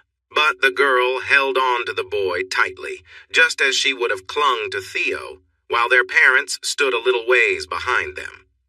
After the service, the boy's family approached Betty and her mother. His parents hugged him in a way that only parents who have faced difficult times with their children would understand. Betty hugged the boy's sister and then wrapped her arms around the boy, who smiled at her. "Is Barry helping?" he asked. "Barry is his name?" Betty replied with a gentle smile, taking out a toy bear from the backpack that someone had given her. "Yes, Barry the bear," the boy said. "He was with me when I was in pain. He's a great friend, and I know he'll help you." "Barry," she repeated, looking once more at the bear's stitched black eyes. "Thank you. I know your sister calls you her hero, but after everything you did for Theo, Mom, and me, I would like you to be my hero too," Betty said to the boy. He nodded in agreement. Soon, the boy and his family said their goodbyes, while Betty and her mother continued to greet those who came to offer their support. I sat there in shock, often wondering what had become of the little girl and her mother. I had spent hours talking to Theo, understanding how boring it could be in the tent. I wanted to be a friend to him. He was a few years older than me and loved skateboarding. I was fascinated by how he would ride with friends until dark, and how he could pop a wheelie on his bike. At that time, I admired his skills and had often thought about his family over the years. He was. I paused, feeling overwhelmed with emotion. Theo was so brave. I wished that if I faced something tough, I could be as brave as he was. Betty nodded, tears streaming down her face as she shared her story. She took out the backpack I now recognized and pulled out a worn toy bear with faded fur and one missing eye. Clearly very cherished over the years. Betty held it out, and with trembling hands I reached for it, knowing it was Barry, the toy I had given her long ago. But instead of handing it over, she threw her arms around me and cried. In that moment, it felt like we were both kids again, grieving for those we had lost as we shed tears together. From the doorway, Sandra also stood crying, touched by the reunion between Betty and me. Without letting go of Betty with my left arm, I reached out with my right. "Come here, Mrs. Brown," I said, finally realizing that Sandra was Betty's mother. For the next half hour, a mix of emotions filled my small living room. We shifted from sadness to joy, exchanging tears and laughter in equal measure. In front of me were not Laurandra and her agent anymore, but Betty and her mother, Sandra. I called Harper and told her I had just reconnected with Betty, and she needed to come over right away. 10 minutes later, Harper was shocked when she realized that Betty Brown was actually Laurandra. After that, it took another 20 minutes for the girls to exchange excited remarks before they settled down a bit. While Harper and Betty chatted, Trey, who was always with my sister, helped Sandra in the kitchen with ice cream and apple pie. They moved around my place quickly. When I tried to help, Betty playfully pushed me back down and sat on my lap, telling me I couldn't get up. Harper laughed and gave me a knowing smile. I was unsure of what to do. It seemed they both enjoyed my awkwardness, which was an understatement. Even with my time spent with Ava, I had never been this close to a woman. I sat there trying to stay still while Betty looked at me with bright eyes. After a moment, she returned to the conversation, causing me to blush. When everyone settled down with bowls of dessert, Betty was still sitting on my lap. She shared that not long after the funeral, she and Sandra moved to Melbourne to live with a cousin while they got back on their feet. They received a lot of support, and a couple of years later, Betty was invited to join a children's beauty pageant to help raise money for kids with cancer. At the pageant, a talent scout from a big modeling agency noticed Betty's walk and offered her a chance to join. By the time Betty was 12, she had a new name, Laurandra, which sounded exotic, and her modeling career began. Sandra and Betty were very close, so Sandra became her manager. Together, they traveled the world, attending charity events to raise money for good causes, while also ensuring Betty was recognized as a top model to give these charities attention. The five of us talked well into the evening, and when Betty noticed I was getting restless, she moved to the side of the couch but still held my hands, her legs resting on mine. Everyone in the room noticed that her hands were still with mine, and a few times I caught Harper looking at me with a grin. I playfully stuck my tongue out at her.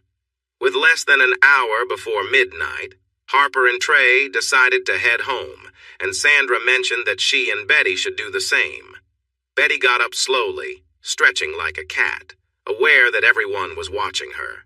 I walked everyone to their cars. I kissed my sister and shook Trey's hand. "She likes you," Harper whispered to me as I kissed my little sister goodnight. I snorted, my expression saying, "No way." Harper just looked at me and wished us a good night. Sandra hugged me and thanked me for a wonderful evening and for being there for her son when he needed support. Then she told Betty and me to take a few minutes while she got the car ready. As she climbed into the shiny Audi, I almost rolled my eyes at the idea of it needing to warm up in our mild weather. But when Betty pulled me close, I kept my thoughts to myself. "Brian, she began, but paused. "Thank you." "For what?" I asked. She wrapped my arms around her and looked up at me. "You may not realize this, but for many years you have been my safe place. When I felt lost, I would think of how strong you were. You were my support during the hardest times. After Mom passed, you were the first person I turned to. You became the most important person in my life." I opened my mouth to argue, but she shook her head. "I know it was mostly in my mind, but you have always been there for me even from afar. I went to the charity event in New Farm Park to model and raise money for kids. I never expected to see you there. When I spotted you, I couldn't help myself. I called out to you and waved while walking down the runway. Brian, you have always been my hero." I gave her a small smile. She felt warm in my arms. The fact that this amazing woman was here with me, calling me her hero, made me feel on top of the world. "Brian," she said softly after a moment, both of us lost in our thoughts. Her tone told me she was about to ask something important. "I was wondering," she hesitated, stepping out of my embrace but still holding on to me. "I have a busy life. I travel for work a lot. And when I'm not, my mom and I try to fit in charity events." I nodded, knowing she had a lot going on, but I was confused about where this was heading. "Next weekend, I have a gala ball for the agency that represents several Australian models.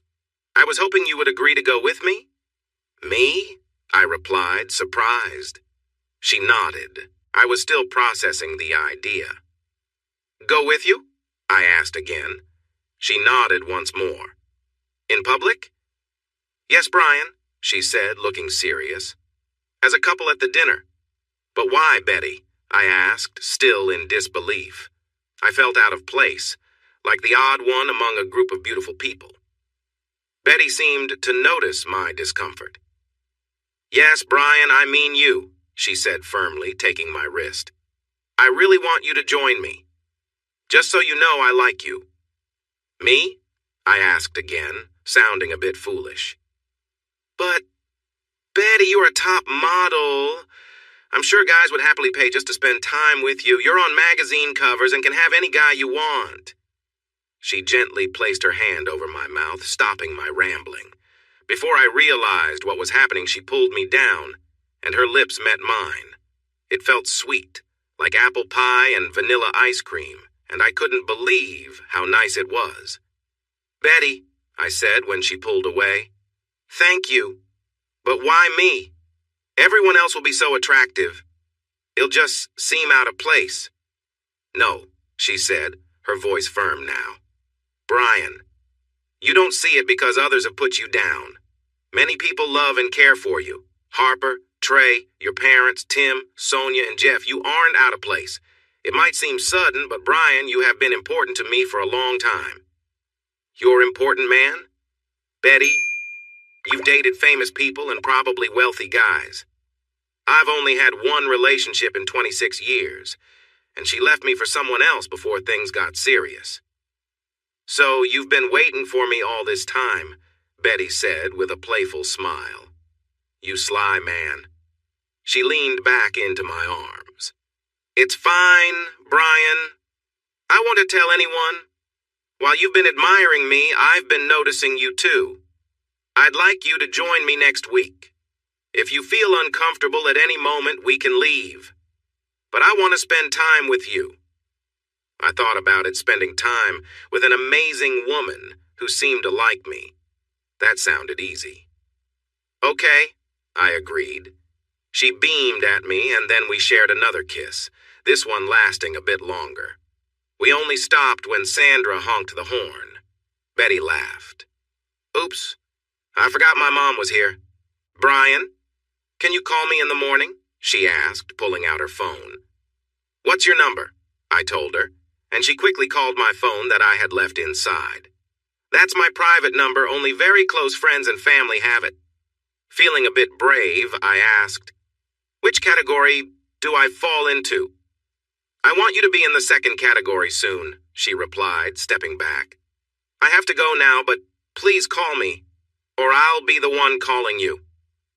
After she left, I walked back inside and sat down, picking up my phone. I saw a missed call from Betty and couldn't help but smile. I saved her number as Betty and noticed a text from my sister about 10 minutes ago while I was still outside with Betty. Well, it said,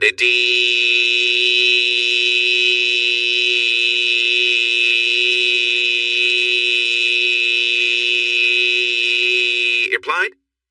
Wow, that good. She sent back and then called me. We talked for about 15 minutes, then I said goodnight and went to bed. Just in case you might see it, I sent a message to Betty. Thinking about you, I texted. A moment later, I got a reply. Can't stop thinking about you too. You're my hero. But I need sleep. I promised to dream about us, okay? I replied and then fell asleep, remembering the best kiss I had ever received. I dared to hope someone might see me as more than just my scars. The following week, I texted and talked with Betty every day. Everyone at work guessed that I had met someone special. I got smiles and questions about who she was all week. I jokingly said, Lurandra, and they laughed, knowing it was a joke. They told me they were happy for me. I clocked off an hour early on Thursday, and Sandra and Betty picked me up from my place a little after 5. They took me to an upscale store and had me fitted for a tux. The owner seemed a bit rude until Betty told him to improve his attitude or she would stop working with him. After that, everything went well. On Saturday morning, Betty came to my place alone and said we were going for breakfast. Wearing hats and sunglasses, hers to hide her identity and mine to cover my scars, we drove to a seaside cafe and spent time talking about everything and nothing at all. What I loved about Betty was that she never asked for anything from me. She never expected me to treat her a certain way or buy her things, like Ava did. Instead, she treated me like I was just like everyone else. Although we got a few curious looks, most people moved on quickly if I glanced at them for more than a moment. For breakfast, I had 3 bacon and egg toasties and a large coffee, while Betty had a small coffee and an egg white omelet with spinach, which she barely touched. She blushed when I asked why she wasn't eating. I had a big meal with a guy I liked the other night, but I have a show coming up, so I have to watch what I eat, she said. But if you're still hungry... I finished the rest of her food. After we ate and talked some more, Betty and I drove to the hospital and spent a couple of hours with Tim and Sonia. Tim was excited to show us the Lego he had built throughout the day, while Sonia happily sat on my lap and held Betty's hand most of the time. Are you going to marry Ms. Lurandra? she asked me quietly at one point while Betty and Tim played with a few other kids. Nah, I'm going to wait until you get bigger and marry you, I told her, giving her a gentle tickle. Sonia giggled. No silly too young, she said. But if you marry Ms. Larandra, then you and she can adopt Tim and me and be our new parents. She said it so innocently that it made me stop and look at Betty. At that moment, she glanced over at us and smiled. However, her smile faltered for a moment when our eyes met, and she noticed the look on my face. Later, she asked me what was wrong, but I tried to brush it off. She wouldn't let it go. Brian, what's wrong? She asked. I thought we were having a nice day together? She was letting me drive her Audi back to my place, and I have to say, I was enjoying it. I had never driven anything that felt this smooth. I thought carefully before I answered. Betty, where do you see this going? I asked her. What do you mean, where? She replied quickly. I mean this, us, our relationship, I said, my voice a bit serious, but not too much. I'm not complaining. In the past week, I've spent time with a wonderful woman, and I've shared more kisses with you than I have with anyone in my whole life, even my mum. She laughed softly. But I'm still trying to understand this. You are amazing, and I feel so different. You travel everywhere and have so much, while I rarely leave town and have only a little saved up. We come from such different worlds. She held up her hand, and I stopped talking. After a moment, she sighed. Brian, I've told you that I like you, she said firmly. I know that you see yourself as less than others because of your scars. But you were there for me when I needed you. And despite my work, I can see the person you are inside. I was quiet, remembering my sister's similar words from months ago, focusing on the road ahead. A moment later, I felt her hand on my thigh, a gentle touch I hadn't expected. Betty spoke softly. Since the hospital, you've been the guy I wanted to be with. I don't care what you think you look like. I want to see if the man next to me could be the one I always dreamed about. I imagined dating him, falling in love, getting married, and having kids together. She said it so casually, but it surprised me. I swerved the car a bit before regaining control, and Betty giggled.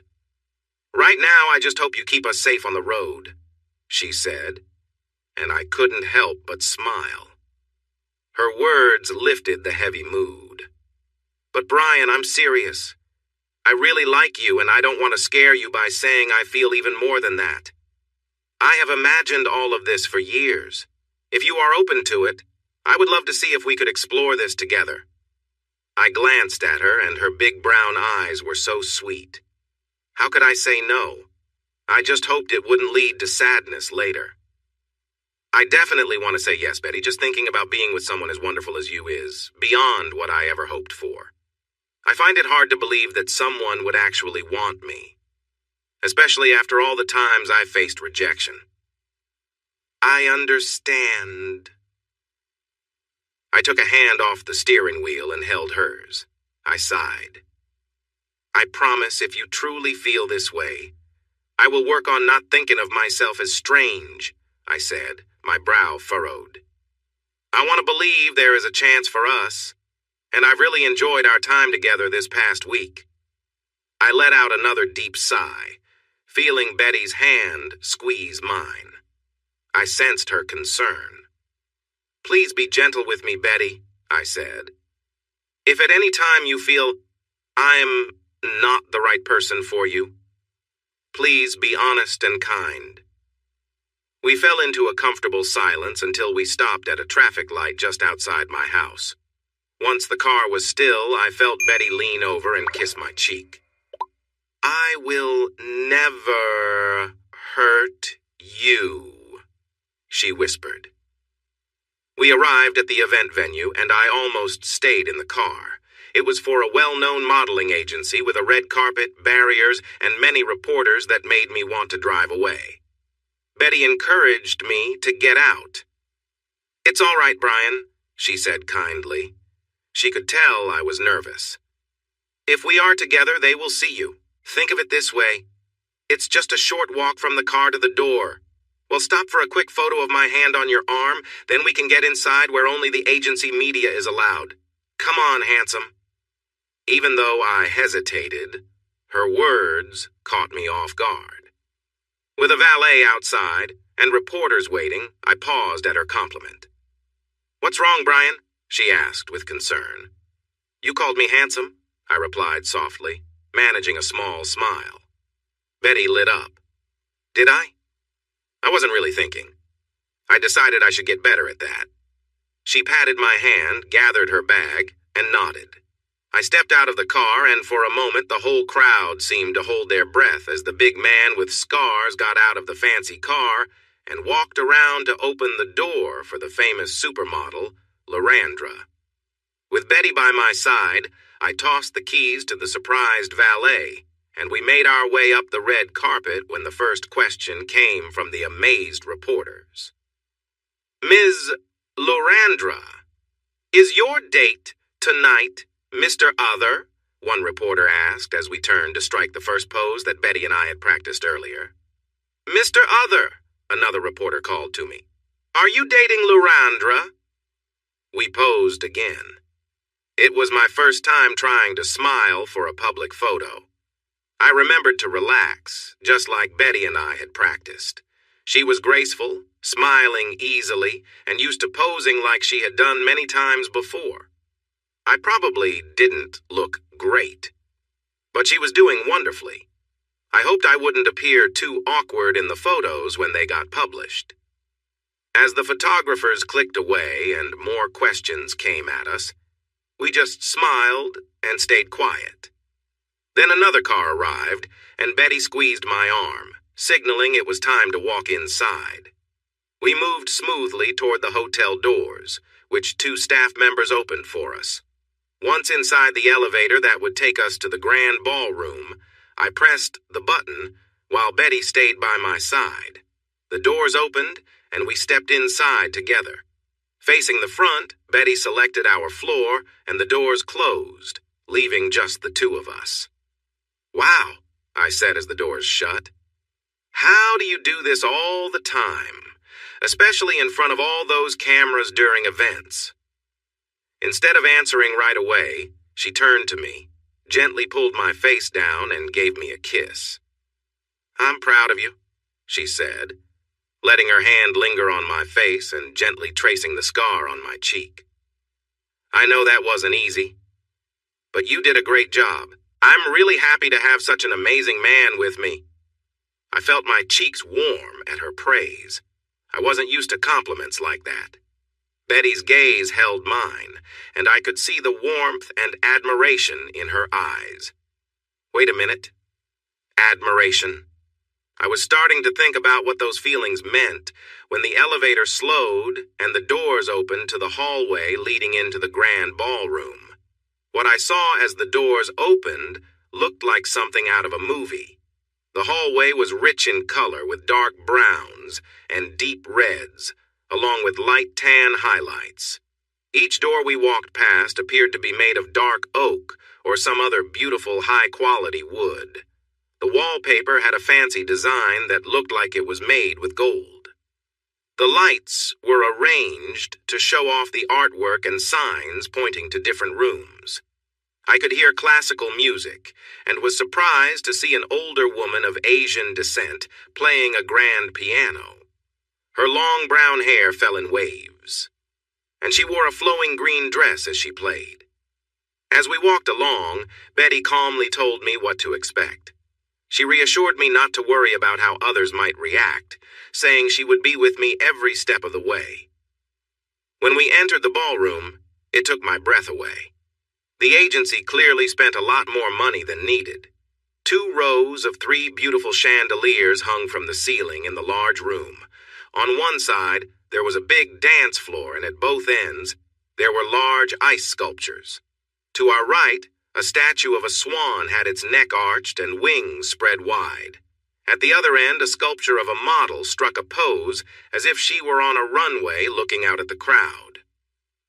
Later that evening, I noticed that the ice statue looked a lot like Betty. Right in front of us was a large stage where a string quartet was playing music that matched the pianist outside. To my right, there were round tables covered with red silk tablecloths and white cloth placements, sparkling silverware, and bottles of champagne wrapped with white flowers. Many people were chatting in small groups. I was surprised to see both beautiful models and many ordinary-looking people, some of whom weren't very attractive.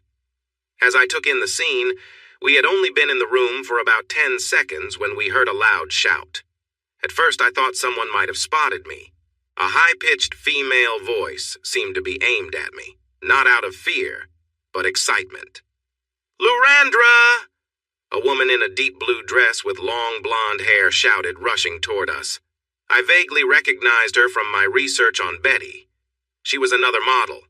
She ran up and hugged Betty, who finally let go of my arm. "Cassandra," Betty said with a big smile. "How are you, my dear?"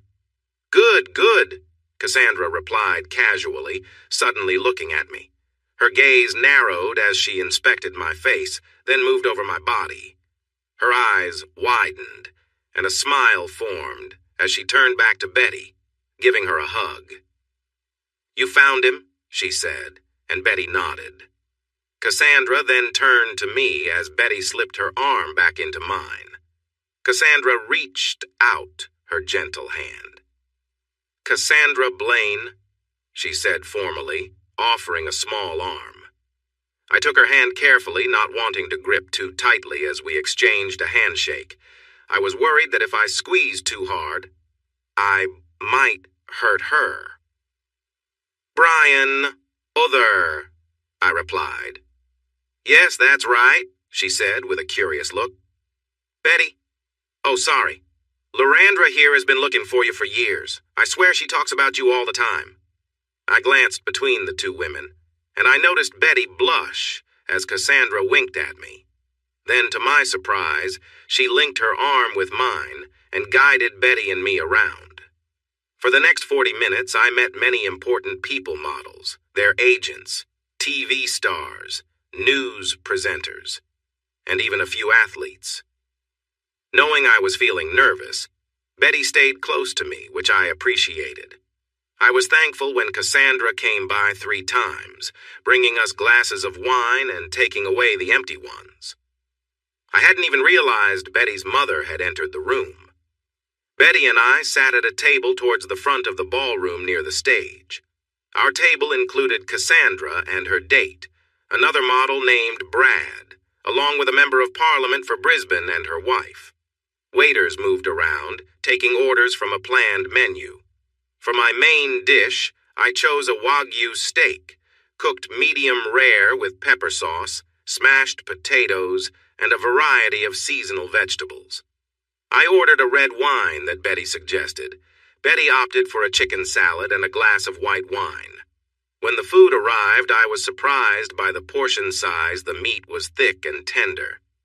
My jaw must have dropped because the TV news presenter sitting next to me noticed my reaction. "It's always a surprise the first time," he said. "You'd think with this being an event for models, the meals would be small." I nodded, and he chuckled as he cut into his steak. "The models might barely touch their food, but the rest of us are paying for a good meal." I looked over at him, and he smiled again before putting down his knife and fork and extending his hand. "Ray," he introduced himself. "Ray Jordan, Frontline News." I shook his hand, recognizing him from his long career as a presenter. "Brian Other," I responded. Again, he greeted me with a friendly smile. "I think most people in the city know who you are." "Brian," he said, as a few others at the table smiled politely. I felt a bit uneasy, and he leaned back, trying to seem friendly. "Don't worry about it, mate," he said in an Australian accent that surprised me. Here. There's no media or stories to share unless you want to. Tonight we are just people together supporting a good cause. A good cause? I asked, feeling a bit tense. Betty hadn't mentioned anything about donations. Ray must have seen my sudden worry. Don't worry, Brian. It's all supported by donations and the charity auction, he said, pointing to a brochure on the table. They hold a great event every year, and this time they are helping homeless shelters. I nodded, and then I noticed Betty smiling and agreeing with him. I found that Ray and his wife Joanne were easy to talk to. They were both used to being around people and treated me like I was just another guest. After dinner, they held the charity auction amid a few speeches and award presentations. My lovely date won the award for her great work in the community, smiling at me as she accepted it amidst polite applause. Ray kept talking to me after we met, and we enjoyed discussing the items for the auction. I learned that he and Joanne had 3 daughters, all in private school, and this was a rare night out for them where he didn't have to be the news anchor. Everyone knew. I noticed Cassandra and Brad moving between the tables, but Cassandra kept returning to where Betty and I were. It felt like Betty would usually be socializing with others, and she was staying close to me. She playfully scolded me when I mentioned it. Brian, I am right where I want to be tonight, by your side, she said. The only time I'll leave your side is for the restroom, and I'm watching what I drink, so that won't be necessary. Then, my date took my hand and leaned in to kiss me on the cheek. I heard a joyful sound and looked over to see Joanne watching us, her hands clasped over her heart. I hate to gossip, she said, even though it didn't sound convincing as Betty leaned against my shoulder. But did you really just meet at the new farm park event a couple of months ago? I gave Betty an encouraging squeeze. Not quite, Betty explained. Brian and I first met when I was 4 years old in the hospital's burns unit. For the next 10 minutes, we took turns sharing a shorter, less emotional version of our story. By the end, everyone at the table seemed thoughtful, some even dabbing their eyes with their napkins. Even Cassandra and Brad took a moment to listen to our story. Well, Joanne said when we finished, if there's ever a couple I want to see succeed in this world, it's you two. Everyone around the table agreed, and I looked at Betty. Couple? I asked her quietly as the MC stood up to grab everyone's attention. Betty nodded and squeezed my arm warmly as the MC spoke about the agency's successes over the past year. I hardly noticed what Betty said next. I really like that, Brian. I know we're moving quickly, but I enjoy the idea of us being together. Before long, it was time to dance, and I found myself in new and unfamiliar territory. I had never danced before, except in the privacy of my home. Even at school, I avoided dancing because the other kids didn't want to be near me because of my scars. When one teacher offered to dance, I politely said no, feeling sad about the rejection I faced from my classmates. Betty was patient and helped me learn the basic steps. I wouldn't say I danced elegantly, but I was happy that I didn't embarrass myself. After a few songs, Cassandra joined in, taking Betty to dance with someone else. Betty assured me she wouldn't be far away. I nodded and smiled at Cassandra, my new partner. You're special, you know that, right? Cassandra asked right after we began dancing. Like Betty, she led because I had no idea what to do. Me?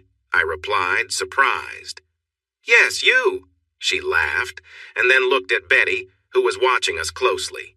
She really likes you, and now that I've met you, I see why. I chuckled softly. Someone has hurt you, haven't they, Brian? Cassandra said, getting right to the point. We danced for a while, and I nodded. Most people see me and think I'm just a big guy with ugly scars.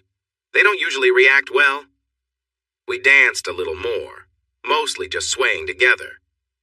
No, it's deeper than that.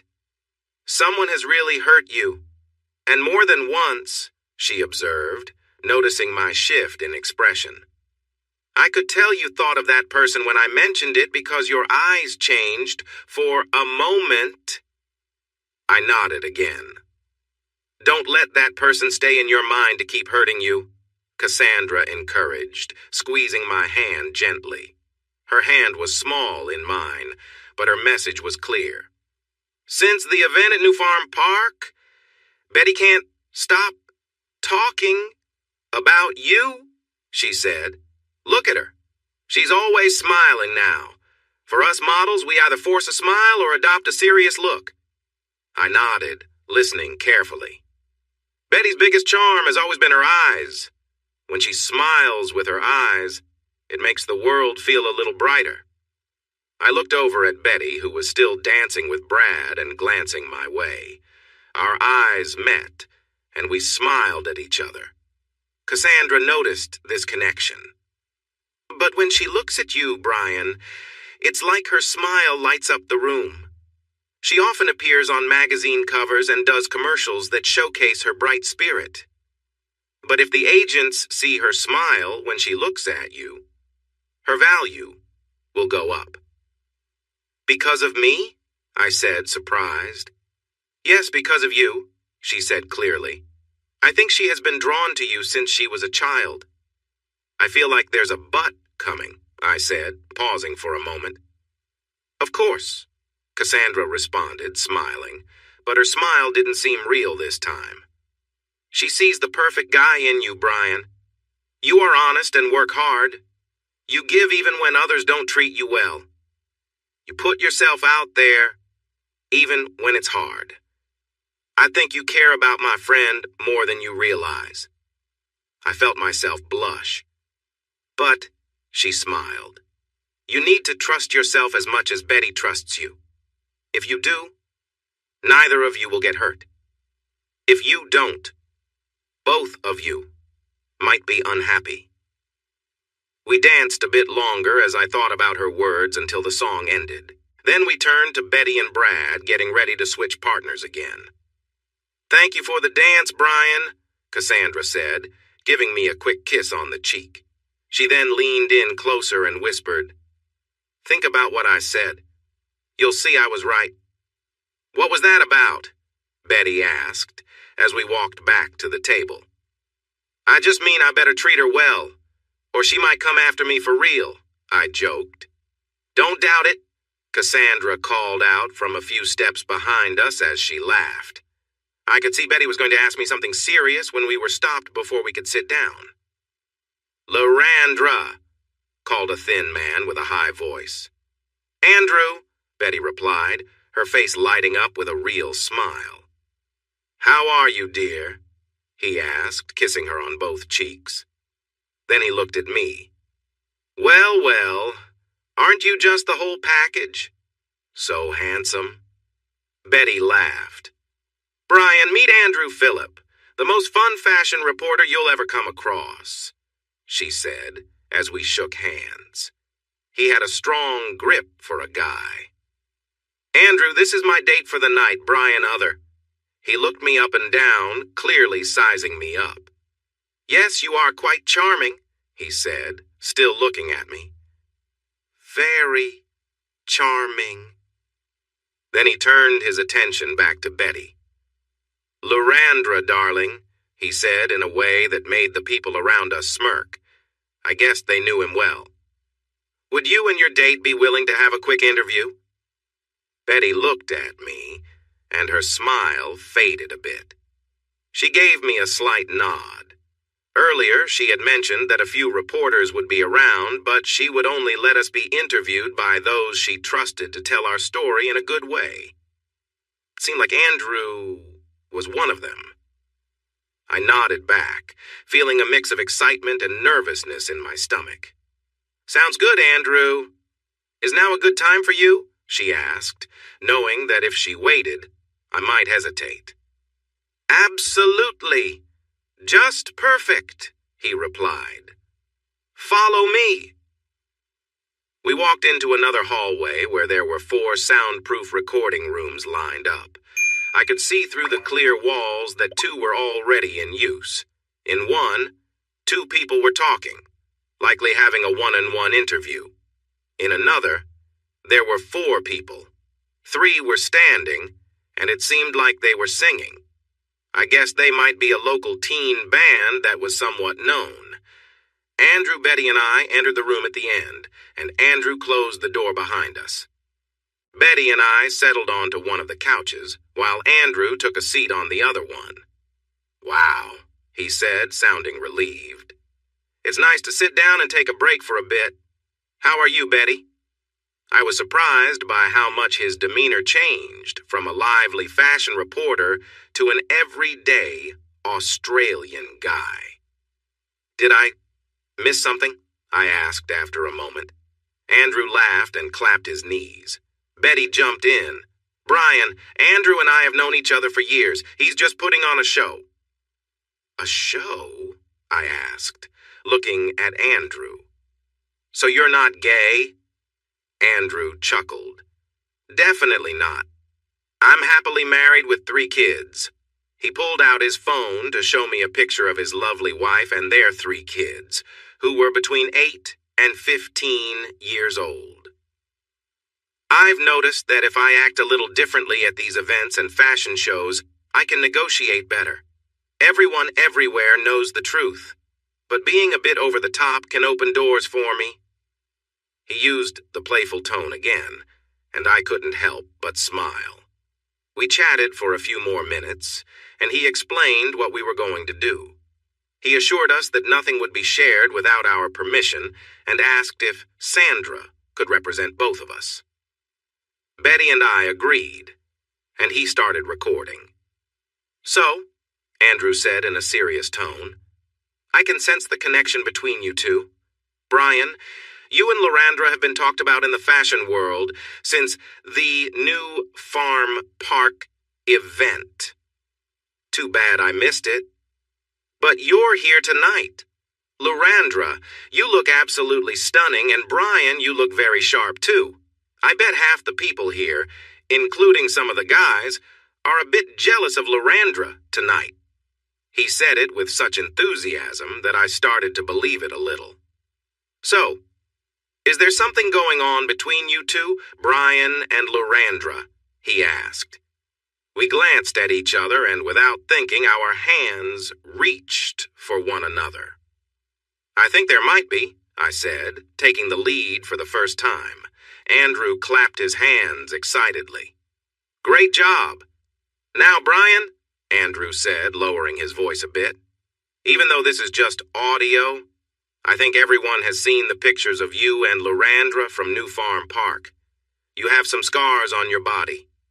Would you be willing to share a little about them?" For the next 15 minutes, I talked about my burns and how they happened. I described my time in the hospital, and Andrew gently encouraged me to share my experiences with bullying while making sure it didn't feel too heavy. He also asked about my relationships. I looked down and admitted that I had never really had one. Whenever I liked a girl, she either said yes and then hurt me, or left after a few dates, making me feel like I didn't fit in.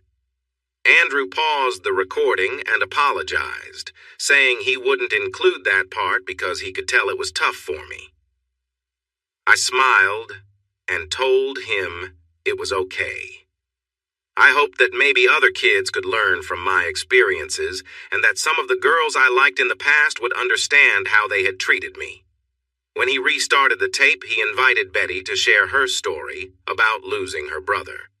She spoke about how we met as children and how we had reconnected after New Farm Park, exploring the possibility of more. Throughout the process, Andrew maintained his lively personality but was careful not to push too hard. Whenever he sensed it might be too much, we paused to talk about it. Finally, Andrew asked about the New Farm Park event and the kiss that started everything. I had been searching for Brian for a long time. I even hired investigators, but he was hard to find. After moving back to Brisbane, I hoped I could finally see him, Betty explained. When I spotted him in the crowd, I knew it was him, and without thinking, I stopped. Well, she shrugged. Everyone saw what happened next. Andrew smiled and asked, "Do you have any regrets about it?" "None," Betty said, and I nodded in agreement, smiling too. Well, there you have it, folks. Our own fairy tale unfolding. Thank you, Brian and Lorandra. As we left the booth, Andrew shook my hand and hugged Betty, reminding her to look after me. Later that evening, Betty dropped me off at home and arranged a date for the following Friday night, along with many texts and calls during the week.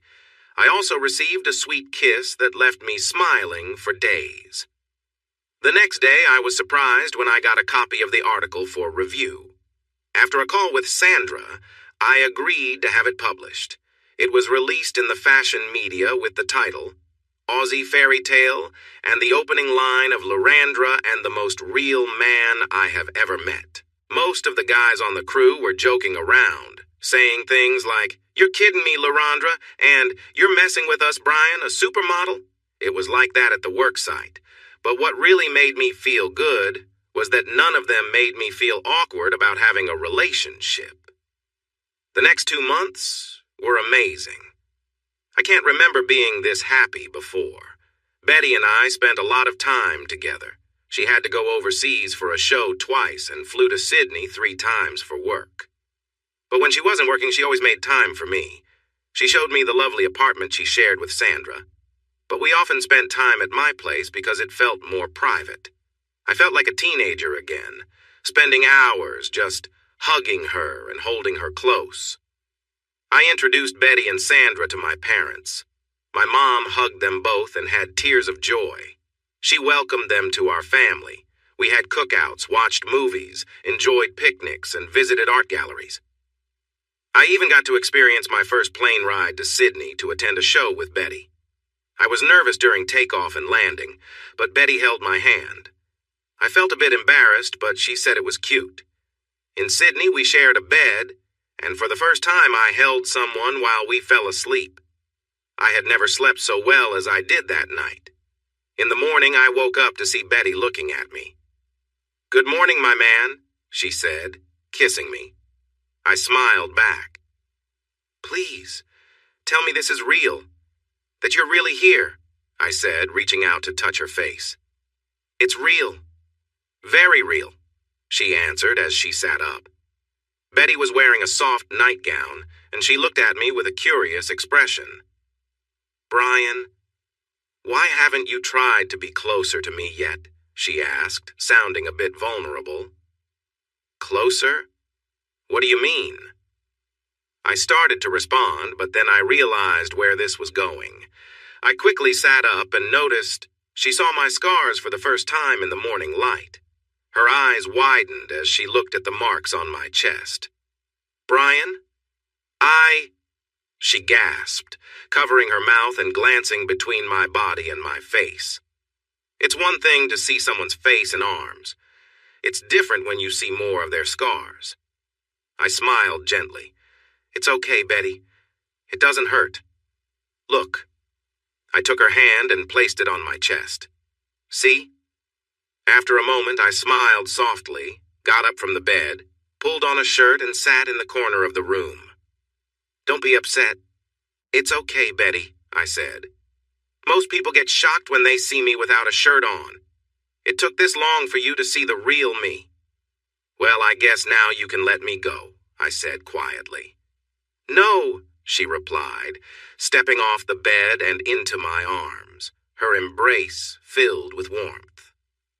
"No," she repeated, searching my eyes. "Brian, I'm not walking away just because I saw your scars. If anything, they make me see you even more clearly.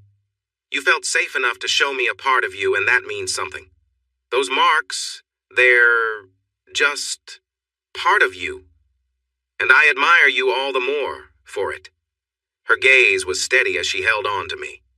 "You're not losing me. You're mine. Understand?" We shared another kiss, and when we paused, I smiled, gently touching her cheek. "Sorry, I'm just so used to expecting the worst," I admitted, our foreheads meeting as we stayed close. "Did I hear you say you're falling in love with me?" She nodded, a soft smile on her lips. "Yes, Brian. I'm falling in love with you. And I know you care about me, too." She hesitated, looking thoughtful. "So why are we holding back?" I glanced away, feeling a bit vulnerable. "It's complicated." "Are you nervous?" she asked, looking at me closely. "Yeah," I admitted. "I've never been in a real relationship before, not like this. Well, you're someone the world knows, an international model. I'm just not sure how I fit into your life." She smiled gently.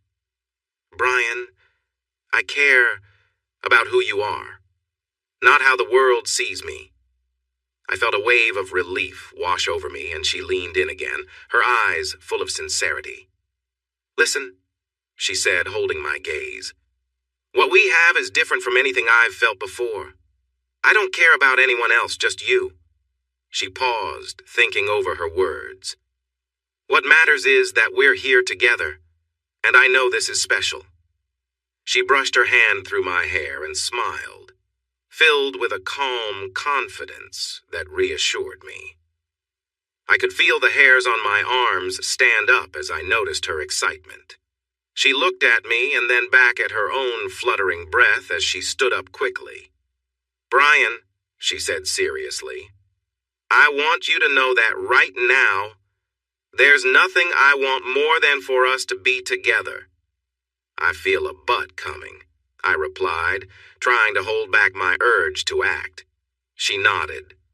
"I long for it, but I want our first time to be special," she replied, struggling with her feelings. "I want it to mean something. Right now, we need to get ready for the day and fly home. If we do it now, it would be too quick. I want our first time to be something wonderful. Does that make sense?" For some reason, I agreed. She smiled and took a few steps back. "Okay, just give me a minute. I wish I could invite you to join me in the shower, like I thought we would this morning, but just wait a bit, then you can rinse off." I sighed and nodded. "And Brian?" she called back to me. I turned to see her in the bathroom doorway, and she casually took off her nightgown. She was stunning, standing there with nothing on, just a beaming smile. I gripped the chair tightly and felt a rush. She looked beautiful, with smooth skin and an amazing figure. When she turned to glance at me, I couldn't help but notice her graceful form. It was clear why she was a model.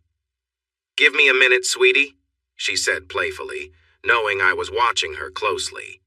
"Then the shower will be all yours." It only took me 30 seconds in the shower to feel a sense of relief. Her encouragement from outside didn't make it easier. When I finished and got dressed, she greeted me with a kiss. "Thank you, Brian. I know many would have given in to temptation. I promise it will be worth it. We have today. Then I will be in Paris for a week. After that, I'll have a month here with you, and I want us to enjoy that time together." Throughout the day, as we explored Sydney, holding hands and sharing small kisses, I found myself thinking about her words often. On the 8th day of her trip to Paris, the idea of us together began to feel distant. I was counting down the days until she was back, excited about the possibility of sharing meaningful moments. After nearly 30 years, I hoped to find someone who truly cared for me, someone who could say they loved me and share a deep connection. Yes, it sounds romantic, but that was what I wanted.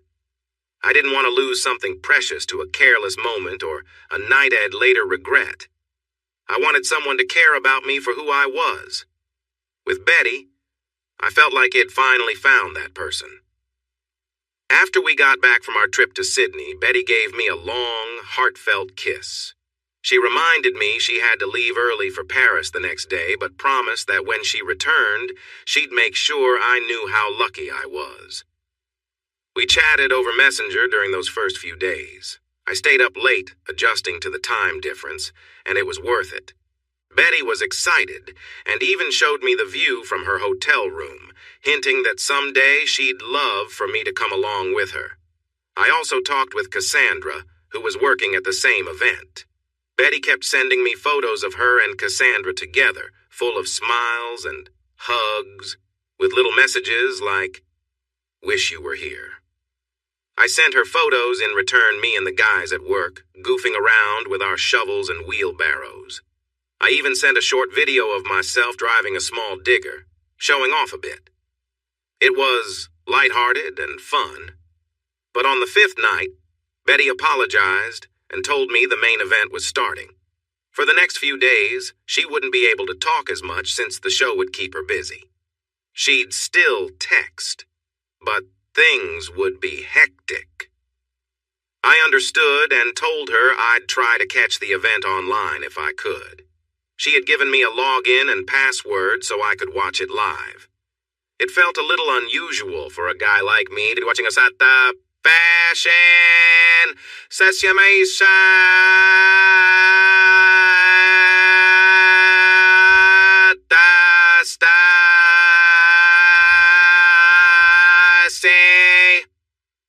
So, don't know whatever style, but when I showed up at girlfriend, it's my best on the road there. I watched one room when he can never feel as amazed about eased. She wore elegant evening gowns, beach wear, and even some unique outfits like trench coats. It was all part of her world, and I felt lucky knowing I was the one who got to be close to her. The guys at work gave me a hard time, joking about me watching fashion shows, but it was all in good fun. For once, I felt like part of the group, not just the odd one out. With everything going so well, my future with Betty, the hope of building something real with her. I sat down that evening, ready to watch her next show online. I was excited, knowing the event was almost over and she'd soon be heading home. I watched Cassandra first, stunning in a red evening gown with sparkling sequins. Then I saw Betty step onto the runway, poised and graceful, ready to make her walk. She was just moments away from walking in a beautiful white dress that looked shiny like silk, wearing long gloves. Then my phone buzzed with a message. With just about a minute left, I picked it up and saw it was from an unknown number. "Hey, you should read these articles about your girlfriend before you get too serious with her. Just thought you should know." The message had a link, and if I had been wise, I would have checked it out first. But I clicked on it, and I regretted it immediately. The first article had several pictures showing Laurandra in Paris with two attractive men. She looked happy, and the article questioned her loyalty to her boyfriend, Brian, back in Australia. The next picture showed her in a compromising situation with one of the men, who had his hands on her inappropriately, with a caption asking, "What about Brian?" The second article focused on her ex-boyfriend, Tommy Williams, with pictures of them together. It suggested that once Laurandra was done with her current relationship, she would reunite with Tommy and they might even get married soon. I turned back to the live stream, watching as Betty walked down the catwalk. She looked serious, but also captivating. Now I couldn't help but wonder if her charm was meant for me or for Tommy. I felt crushed. After everything we had been through, I thought Betty and I shared something special. I believed we were falling for each other, but now I felt like just another pawn in her game. The idea hurt and made me angry. But wait, those were just news articles, speculation and not facts. I decided to reply as I watched her make her return. "Sorry, I don't know how you got this number, but these are just made-up stories. You've got it wrong." Moments later, I received a series of messages and images that shattered my heart. "Sorry, Crispy, but it's too late. I've already enjoyed Paris." It was from Brian Dumont. 4 images followed. The first one was of Dumont in a backstage dressing room, taking a selfie, smiling, and giving a thumbs up. In the background, Betty waved at the camera. The second showed Brian and Betty close together, both grinning like they were best friends. The third picture was Dumont taking a selfie while Betty stood beside him, dressed minimally. I felt my chest tighten as anger rose. The last image broke me completely. It was taken in a hotel room. Out the window, I could see the Eiffel Tower, which reminded me of where I was. In the bottom right corner of my phone screen, I noticed the date stamp was only 2 hours after last night's show. That was when Betty sent me a text saying she was tired and going to sleep. But in the photo she sent, she was very much awake. In the picture, she was fully exposed, smiling in a way that lit up her eyes, just like when she was walking the runway and looking at me in Sydney only 2 weeks earlier. Next to her was Brian Dumont, also smiling at the camera, making it clear he felt like he had won once again. I don't know how long I stared at the images. It felt like only a moment, but it could have been much longer. Eventually, I found myself sitting on the bench in my backyard, watching the last of the sunset and unsure how I had gotten there.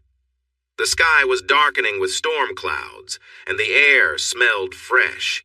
But as the sun set and the stars began to appear, I enjoyed the cool breeze. I rested my arms on the bench and leaned back to gaze at the sky as the first raindrops hit the ground. That night, a strong storm rolled in.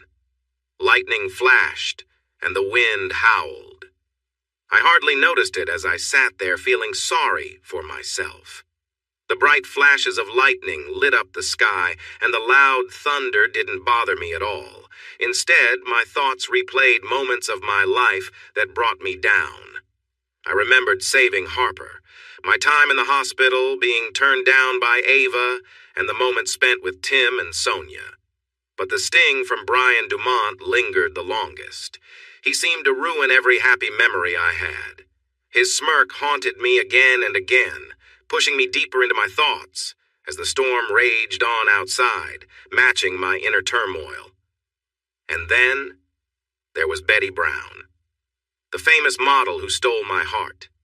I truly believed she cared for me and loved me. But then Dumont came along and took her away. With my eyes closed, I tried to block out everything around me. The image of Betty tormented me.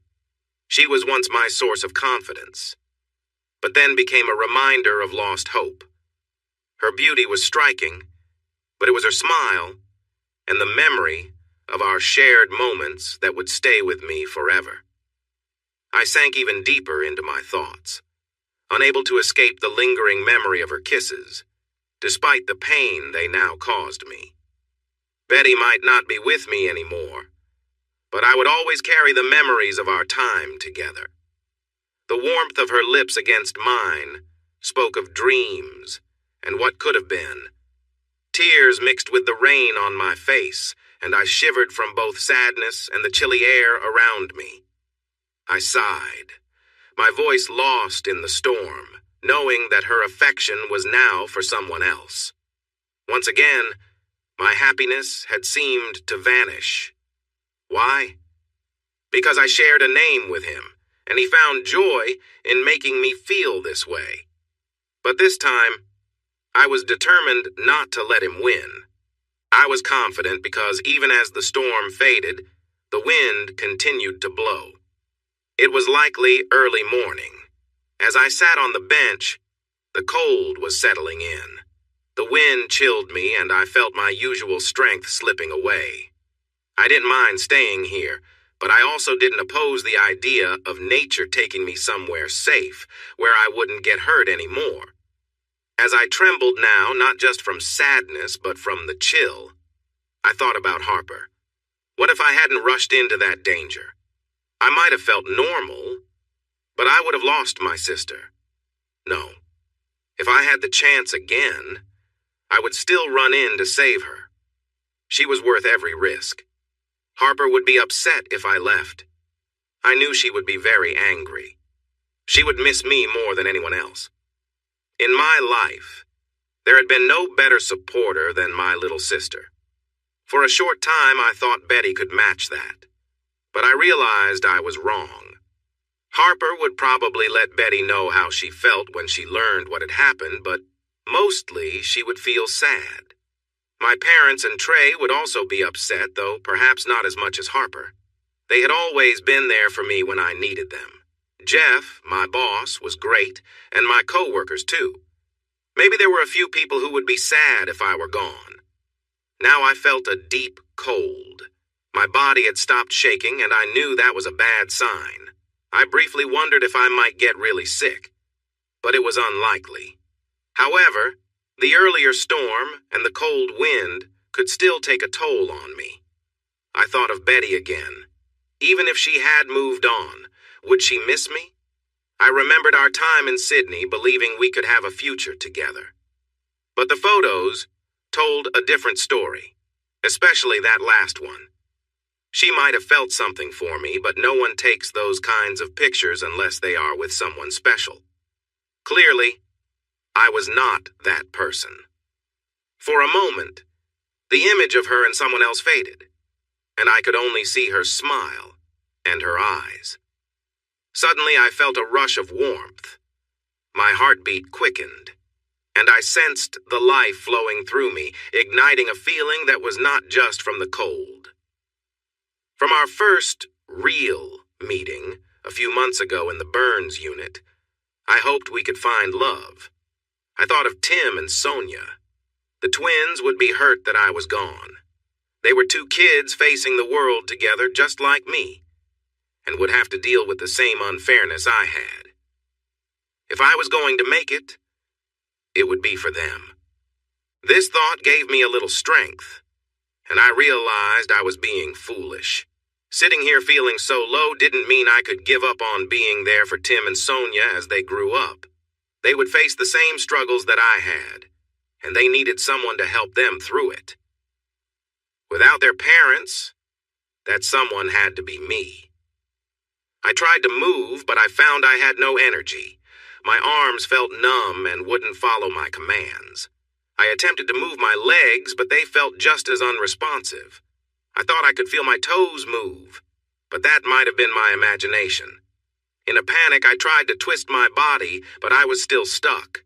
My arms were locked over the bench. My muscles had tightened, pulling blood away from my arms and legs to keep my core stable and alive. Instead of moving, I just managed to push a few splinters into my arms, shifting only a little bit. I scolded myself for letting my sadness keep me from being there for Tim and Sonia. I stopped and tried to listen to the world around me, hoping to find a way to escape this situation. Inside, I could hear my phone ringing.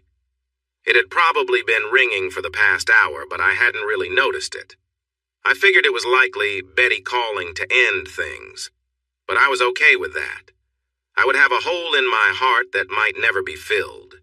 Yet I realized that Tim and Sonia would need me, and that was what mattered most right now. I focused and began to hear more sounds. In the distance, a garbage truck was moving, which meant it must be close to dawn. Dawn suggested warmth, and if I could just hold on until then, I might be able to move and get help.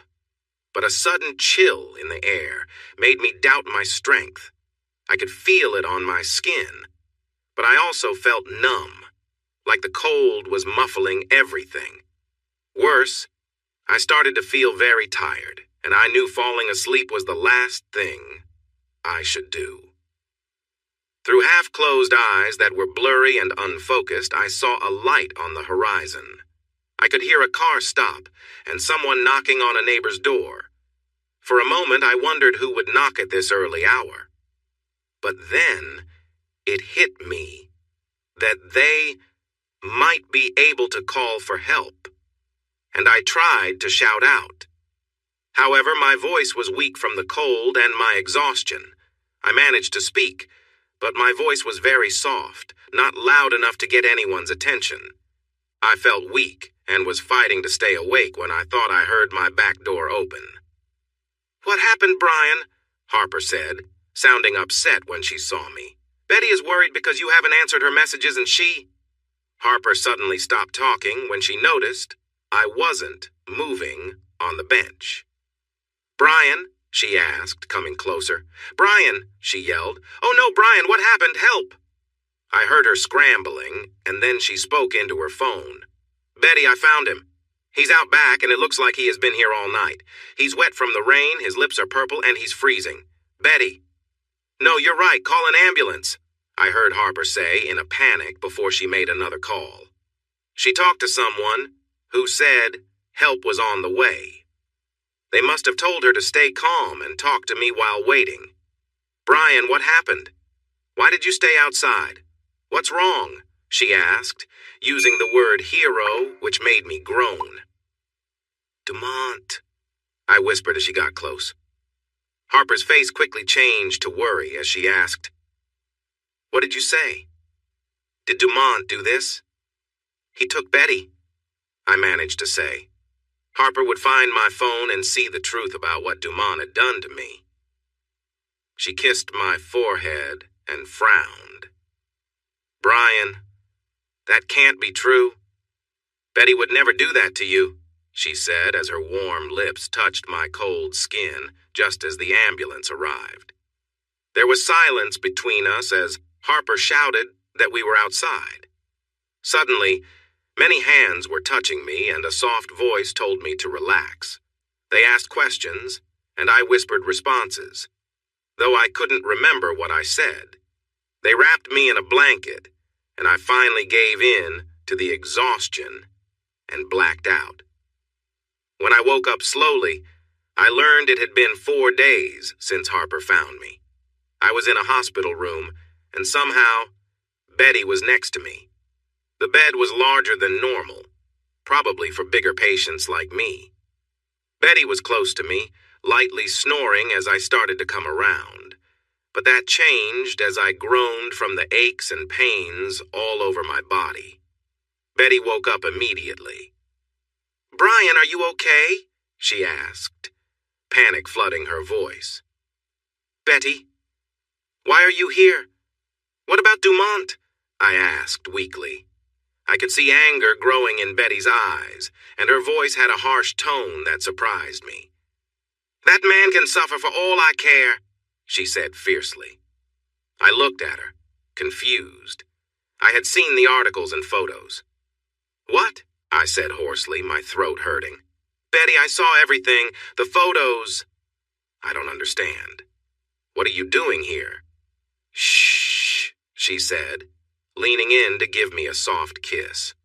"Brian, it was all lies. I was never with him, and I'm pretty upset with you right now, to be honest." Upset with me? What did I do? I asked the tense woman who was holding on to me tightly. Her anger, which was directed at someone else, was now aimed at me. "Brian, why would you stay out in the rain during a storm? The doctors said if Harper hadn't arrived when she did, you might have died. Your body was shutting down. Why did you do that?" Betty then broke down and cried on my chest. I felt confused but wrapped my arm around her to comfort her. At least I could move again, which was a relief. After a minute, she looked at me with a question in her eyes. "I'm sorry, Betty," I said sadly, still unsure why she was here. Maybe it was pity. "I never really told you about my past with Brian Dumont. I suppose Harper filled you in?" She nodded. "Yes, let's just say I never want to be on your sister's bad side again." "Why not?" I asked. Betty looked away, a bit embarrassed. "While they were getting you into the ambulance, I called Harper to see what was happening. She told me you were in serious condition from being out in the cold." I nodded. "While Harper was securing your house before going to the hospital, she found your phone. It still had a certain picture open." She glanced at me, her cheeks flushed. I looked away, feeling ashamed. Here she was expressing her care for me and calling it lies. Yet she had been with Dumont. I had seen the photograph. "Brian," she said, gently grabbing my attention. "Look at me." Her hand turned my face back towards hers. I saw tears in her eyes. "The photo isn't real. It's a fake. Experts call it a deep fake. Dumont took a picture of himself with someone who looked a bit like me and then used computer skills to add my face to that image." As I watched her cry, my heart softened. "It was not me." She emphasized each word, still in tears. I realized I was crying too. I felt relief knowing that Betty hadn't been involved with Dumont, but I needed to know more. "What about the articles and the other pictures?" "I had Andrew check those articles," she said, tears still streaming down her cheeks, making her look so sweet. "They are also fake. Dumont tried to remove them, but Harper had Andrew look at your phone, and they found the data. But the other photos..." She sighed again. "Brian, those photos are real, but they're taken out of context. I've told you about Tommy. I don't know how he got those photos of Tommy and me. They were taken at a private event a few years ago." I nodded, not needing to hear more at that moment. "What about the ones in Paris?" I asked. "Aside from the one that wasn't good, those were real," Betty explained, now blushing. "Brian, you know when we model, most of the time we walk around backstage in very little clothing." I nodded. Betty had told me before. There was nothing inappropriate about it. The models, both men and women, usually wore minimal clothing as they quickly changed. I didn't like it, but I understood it was part of the modeling world. Somehow, Dumont got a backstage pass and took a picture of me during a quick change. There should be an assistant present, and it happens very fast, but somehow he got in and took the picture. He's in big trouble for that alone, not to mention everything else. She sighed. "Brian, the other picture's the selfie with me waving and us cheek to cheek. He introduced himself and said he knew you, showing me some pictures of you both from school to prove it. He said he was going to send them to you to say hi. I thought he was being honest, so I allowed it." I understood, but I still felt misled. "Brian, I get it," she said, her hand now in mine. "Right now you might feel like I betrayed you. You might think I was just using you, or that I was going to leave with Tommy or Dumont." I felt my face heat up. "Yeah, pretty much." She leaned in and kissed me. "I understand, Brian, I really do. Because of one kind choice, you've faced teasing and shame from the world and from Dumont more than others. But Brian..." I looked at her. "You have me. I've joined Harper in the Hero Brian fan club. I love you, Brian, deeply, and no one but you will ever have my heart. When you get out of here, though, I'm upset you've changed my plans. You will have the chance to love me in every way. I am yours, and no one else's. I want to marry you, to build a life with you, to laugh and cry together, to get frustrated with you for not remembering something from the store, or just to hold you when you feel down. Your past is nothing negative to me, Brian. It shows me the kind of person you are, a man who rescued his sister, a friend who helped my brother when he needed it, and someone who comforted me with his kindness. Let me be there for you, Brian. Please don't push me away or leave me." In the soft morning light, after her heartfelt words, we stayed quiet for a moment. "Yes," I said simply. "Really?" she asked, tilting her head in surprise. "Yes. I'll marry you," I replied with a smile.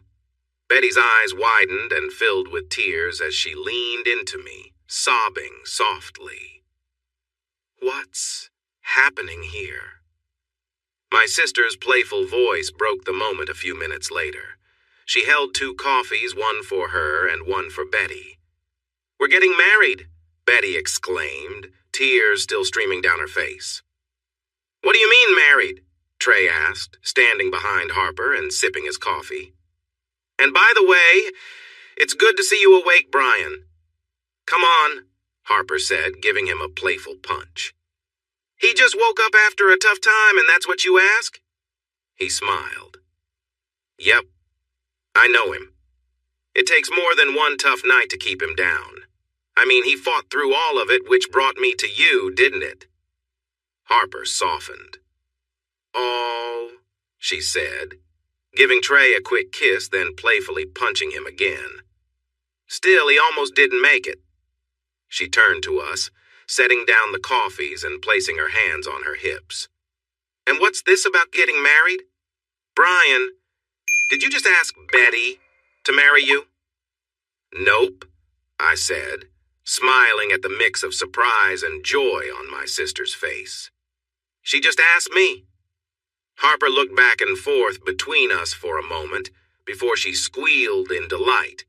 She tried to give me a hug, but Betty held onto my hand tightly and wouldn't shift from my lap. Trey walked around the bed, and we shared a fist bump. Bro, was all he said. Harper dashed off and returned a few minutes later with Tim and Sonia. Apparently, they had visited me yesterday while I was still asleep, and were happy to see me awake. Tim was his usual excited self, and Sonia, with her hair starting to grow back, looked much healthier. Like me, she would always have scars, but her skin had improved over the years and looked better than before. Betty helped Sonia onto my bed, and I was soon holding Betty in one arm and Sonia in the other, while Trey and Tim played tic-tac-toe on a travel game board. Sonia showed me her new doll, made from different pieces of cloth and wearing overalls with "I need hugs" written on the front. It was a gift from one of her mother's relatives who came to visit. She felt sad because the lady was quite old and lived far away, so she and Tim couldn't go live with her. I told her it would be okay because no matter where they ended up, Betty and I would always be there for them. I know, Mr. Brian, she replied. You know? I said, tapping the tip of her nose, making her giggle. Yep, she said, moving the doll's arms up and down. And how do you know that? Betty asked, leaning back against me and gently touching Sonia's cheek. Because Mom and Dad told me, she said matter-of-factly. Your Mom and Dad told you? Betty asked curiously. Yeah, Sonia explained. The night of the big storm a few days ago. Mom and Dad told me in a dream that Mr. Brian and Mrs. Betty would take care of Tim and me. I glanced at Betty. It was interesting how Sonia said Mrs. but neither child knew what had happened earlier with the proposal. Sonia had always called her Ms. Larandra before. Sonia started humming happily, tracing the scars on the back of my hand while holding her doll close to her chest. A few hours later, my parents arrived, and there were hugs all around. They greeted everyone, including Tim and Sonia, and I noticed Mom giving something to Betty out of the corner of my eye. My brow furrowed, until a few minutes later, as I was sitting up, Betty sat on the side of my hospital bed and opened a small box in front of everyone. Brian, I know our journey has been unusual, full of ups and downs. You have been there for me in tough times, and now I want to be there for you when things seem hard. When I look at you, I don't just see a man who has faced challenges.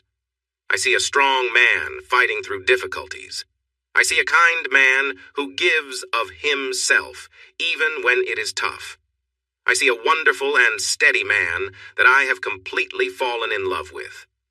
Brian, my love, my heart, my soul.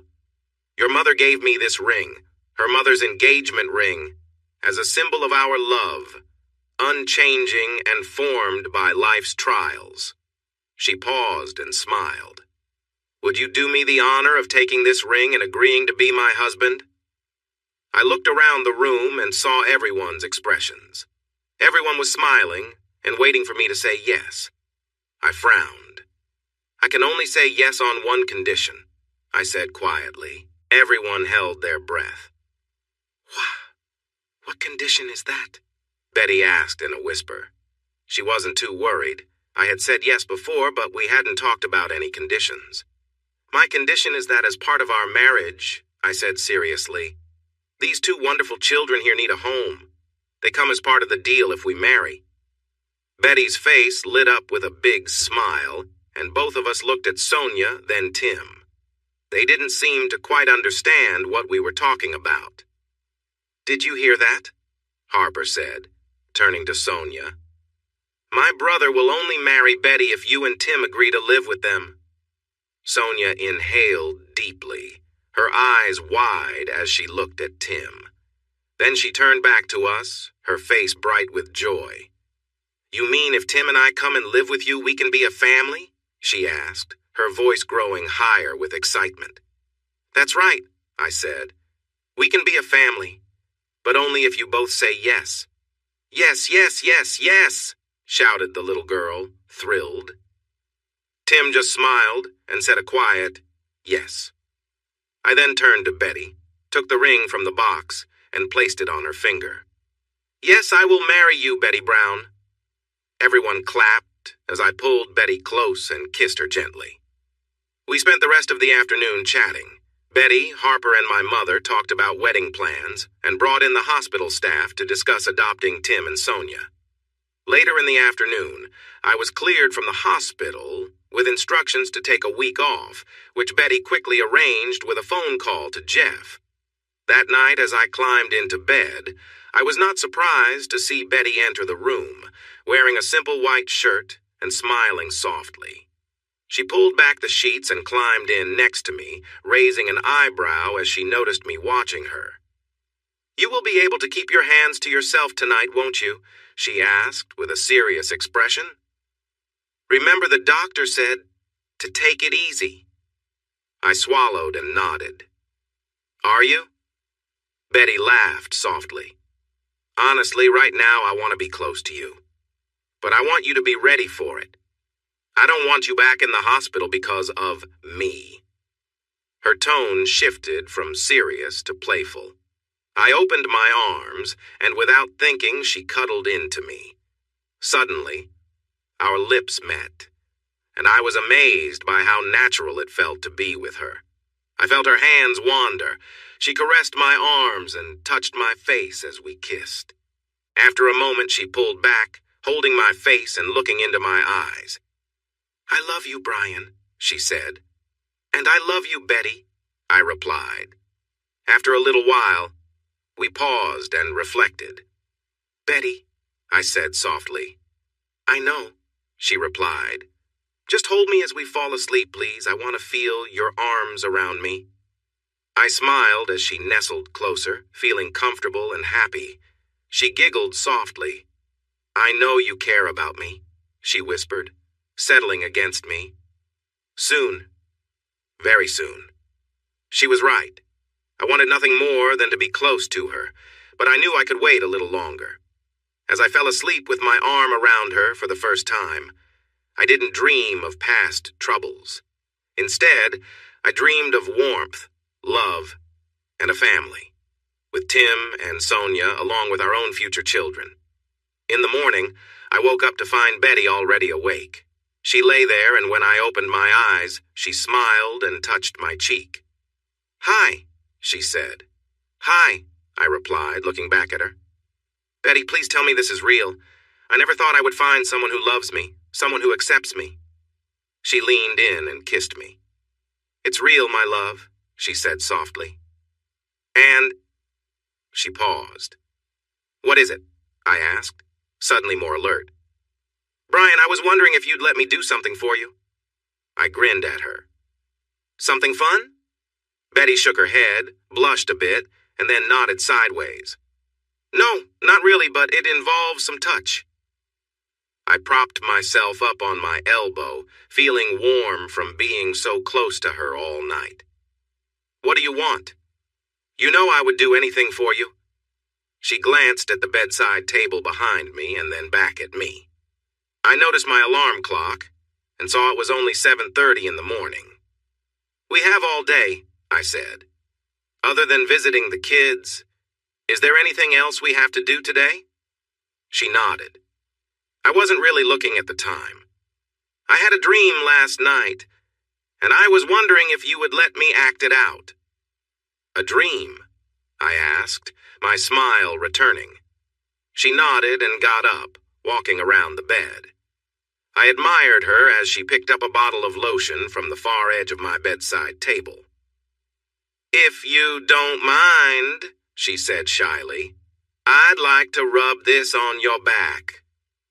As someone who had suffered burns, my skin needed regular care to stay healthy. If I didn't take care of it, my skin became red and irritated. I often went to the doctor for this, and part of my routine was applying lotion to keep my skin moisturized. I could usually manage my face and arms easily, but my back was harder to reach without a special tool. I was glad that my fiancé wanted to help me with this. I swallowed and nodded. I would like that, I told her, feeling a bit nervous. The smile she gave me was bright, like she had just finished a big fashion show and was beaming at everyone in the audience. We took a few minutes to get ready, taking care of our morning needs, and I grabbed some towels from the hall closet to place on the bed. I took off my shirt while Betty watched, and I noticed a mix of emotions on her face when she saw the scars on my back for the first time. In Sydney, she had mostly seen my chest. My back, however, was marked in a way that was much more noticeable. I let her look, no longer worried about being turned away. I knew she loved me, and I was quiet. Brian, would you be okay if I touched you? She asked gently, a bit nervous. I nodded. If it's your touch. A moment later, I felt her soft hands on my back. She traced the lines and scars, exploring each part. I was surprised when I felt the first gentle kiss on my back. Betty was kissing the parts I usually hid from everyone. But now, I felt I could trust her. After a little while, she asked me to lie face down on the bed. I lay down, positioning myself comfortably. I felt Betty sit next to me and heard her open the moisturizer. Her first touch was light and gentle, so I encouraged her to be a little firmer. For the next several minutes, her hands moved over my back, my shoulders, and my arms as she rubbed in the cream. It felt nice to have someone help soothe the areas I couldn't easily reach. Then, she moved to my lower back. I have some scars there, though not as many as on the rest of my body. Lift your hips, please, she said. I did, not realizing what she would do next. Before I knew it, she had my shorts down to my knees. Very nice, Betty said, and before I could say anything, she guided me back down onto the bed and continued to massage my lower back. Relax. I know this feels strange, but I want to help us get closer, she said, trying to calm my nerves. I want to learn every part of who you are. As she said this, I felt her lean over and kiss my lower back. I care about you. Please let me show you, she said gently. In that moment, I felt her kiss my left side, then my right. Underneath me, I could feel my excitement growing. I was about to turn when I felt Betty closely beside me. We had spent weeks getting to know each other, sharing kisses and moments. But this time felt different. She positioned herself next to me, and I could feel her warmth against my skin. As she lay down, I felt her pressing against me. Her arms wrapped around mine, and then she kissed my neck, which made me shiver with delight. We stayed like that for a while, her body on mine, and I could sense a connection growing between us. Her kisses became deeper as time passed. This is amazing, she said happily. It's my dream to be close to you like this and show you how much I care. I'm not bothering you, am I? I laughed softly. No, it feels new, but it's nice. I feel warm and cherished. She moved on to her hands and knees. Roll over. I want to be beside you and look into your eyes. I turned over and felt a rush as I saw her up close again. Betty smiled, noticing my reaction. She leaned down and kissed me quickly while supporting herself on her hands and knees. "Do you like what you see?" she asked playfully.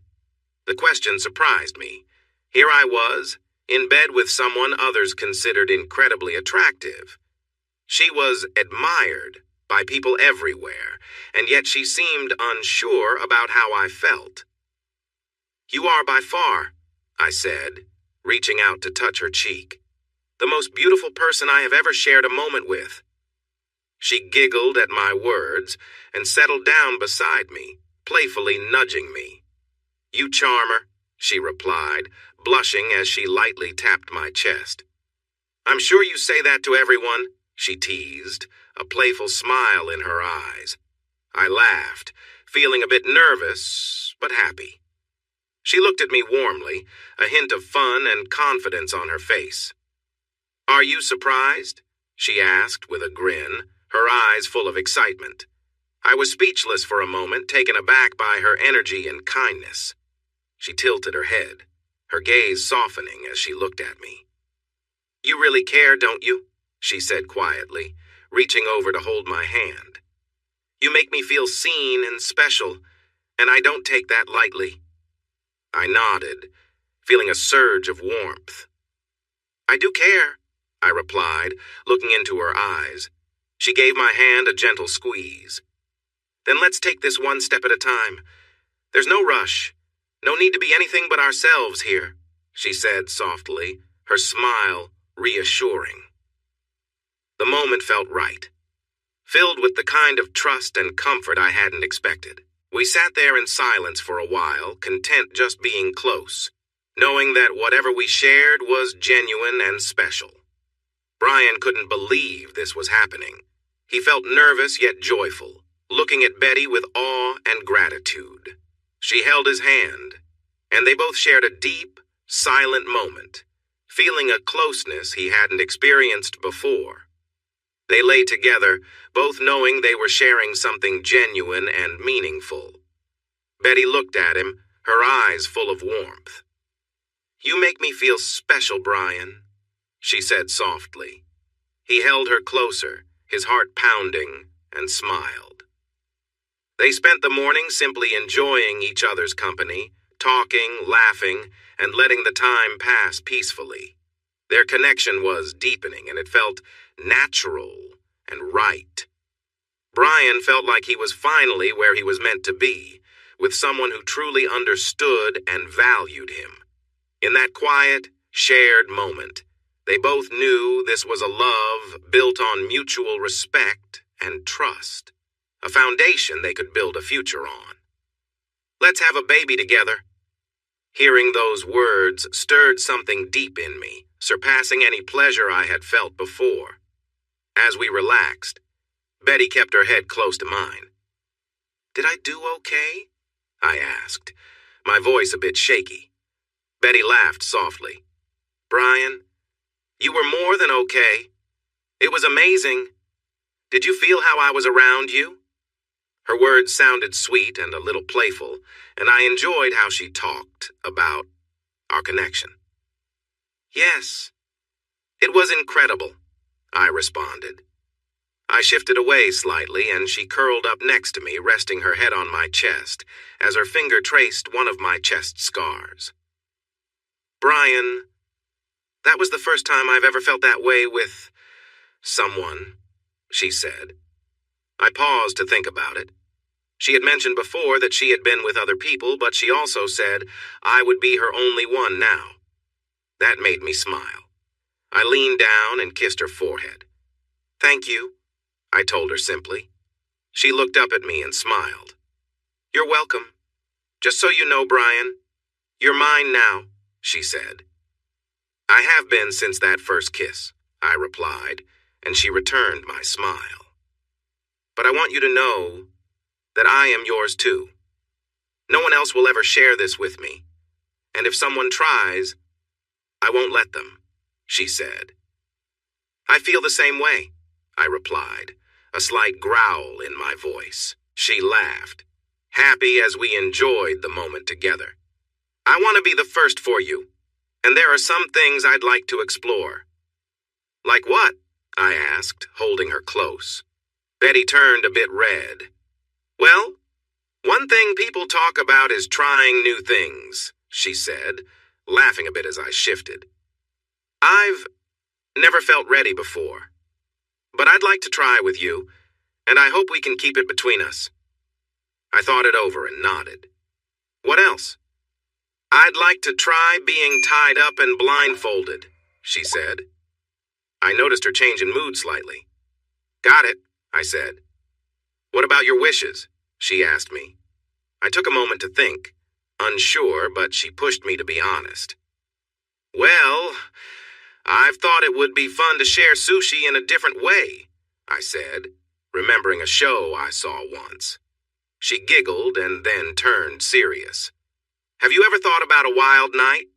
I haven't really, but I know of some. No, I interrupted. Just drinks with you any day sounds good, but nothing that could harm us. I've seen the impact. She squeezed my hand. Me too. We're on the same page about that. We spent some time talking about what we liked and didn't like, and I learned that her past experiences were quite simple. She explained that she hadn't found someone she truly loved and trusted until now. She wanted to explore new possibilities, but only with someone who would treat her kindly. After about an hour and a half, we finally got out of bed, showered, dressed, and went to the hospital to visit Tim and Sonia. They were so happy to see us, and we began talking about family life. We spent most of the day together, and Sonia was especially excited about being able to leave the hospital soon without needing a nurse. I had a feeling it wouldn't be long before she went home, and we hoped they could join Betty and me in our place. Later, we were in Betty's car on our way to Harper and Trey's for dinner, when Betty turned to me with that familiar tone. Brian, she said, the kind of tone that indicates she might ask something important. Yeah, I answered carefully. I hoped it wasn't anything too serious, since we had enjoyed our time together earlier. I was wondering, when we get married, where will we live? She asked. I hadn't really thought about it. My house was nice, but it had only 2 bedrooms. That meant Tim and Sonia would need to share a room, which was fine for now. But in a few years, as they entered their teenage years, that could become an issue. Betty had a 3-bedroom apartment in the city, but one room was taken by Sandra, which didn't give us much privacy either. I hadn't thought about that, I said after a moment. I don't think either of our places will work long term. Is that what you're getting at? Betty nodded as we drove through the neighborhood. I think we need to find a new place, she said.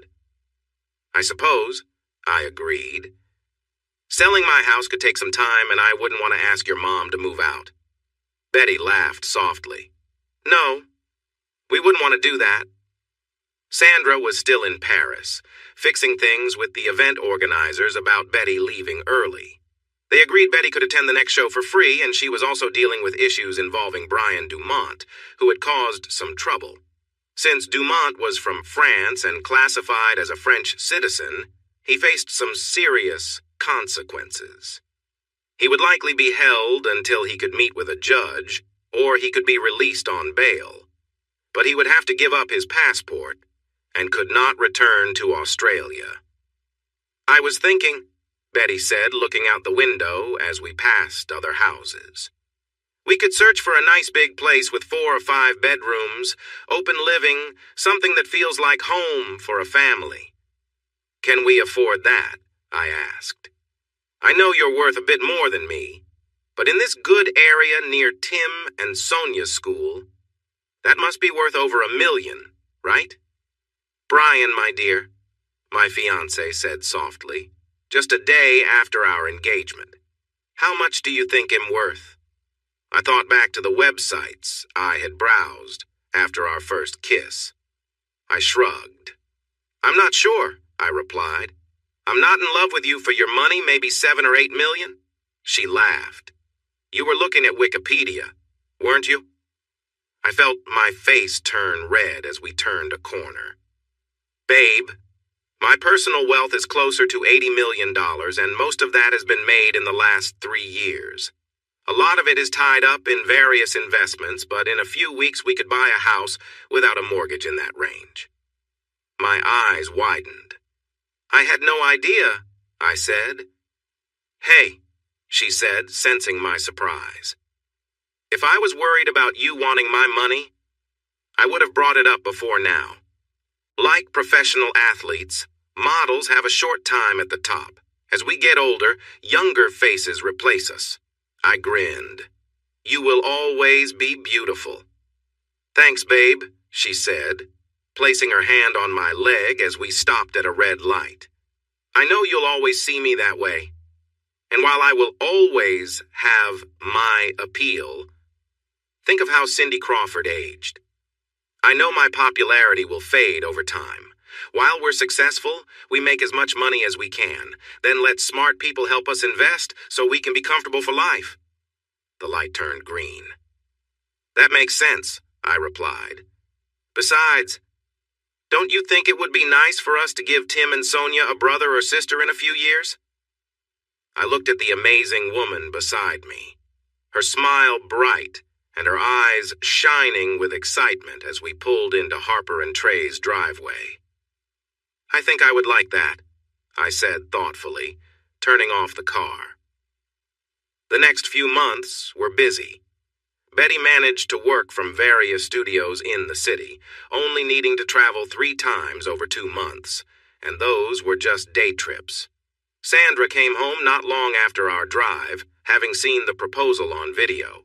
She insisted that Betty and I sit down with her and explain everything from finding me unresponsive outside my place to Betty's proposal to my wish that we work on adopting Tim and Sonia.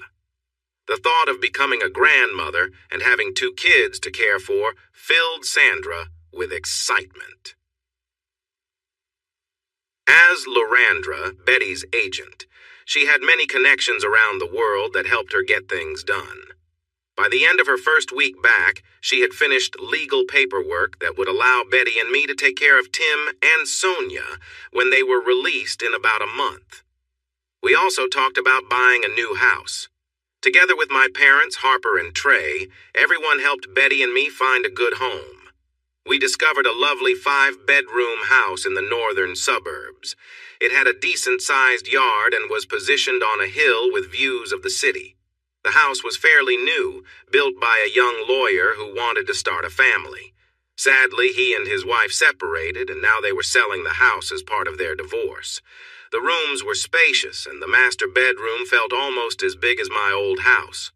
It had a nice walk-in closet for Betty's clothes and a large double shower that I was eager to try.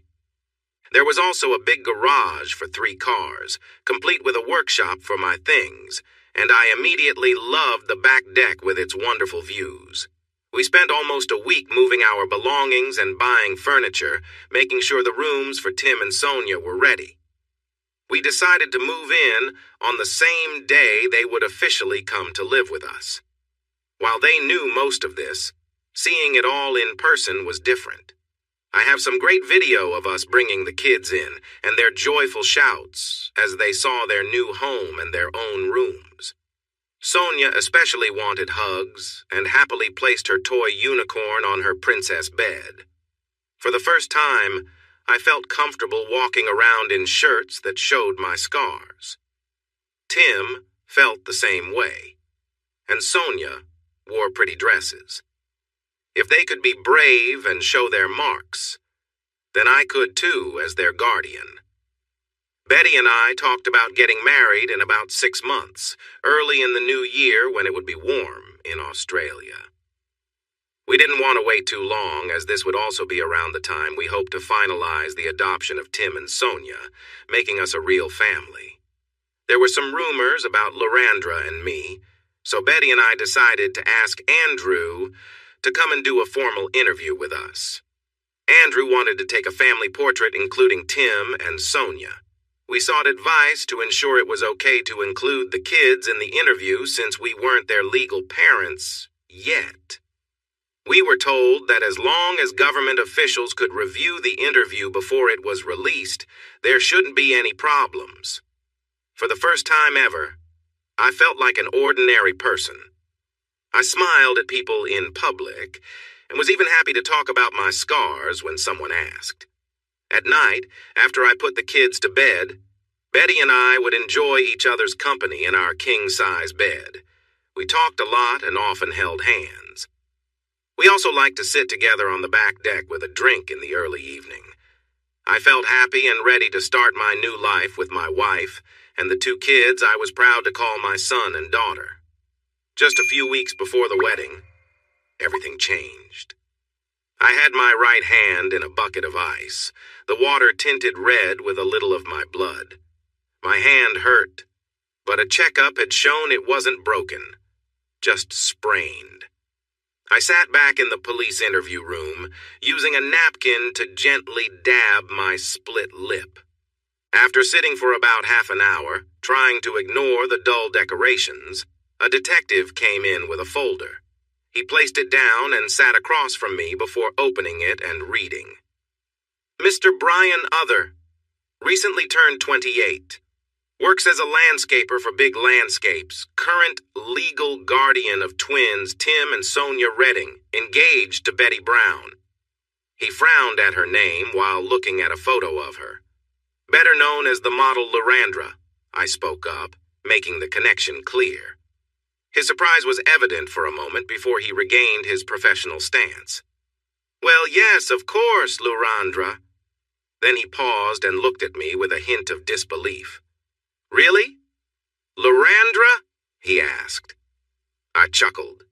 Yes, I'm engaged to Lorandra, also known as Betty Brown, one of the most beautiful women in the world. He cleared his throat, his voice a bit shaky.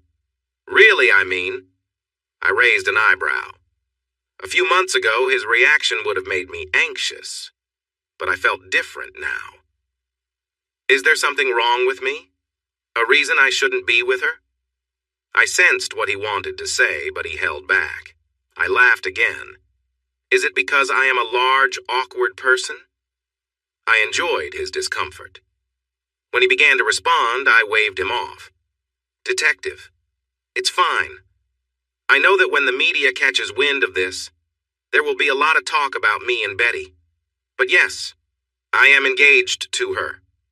He smiled and seemed to relax. I'm sorry, Mr. Other, he said. Brian, I replied. Brian, he repeated, nodding.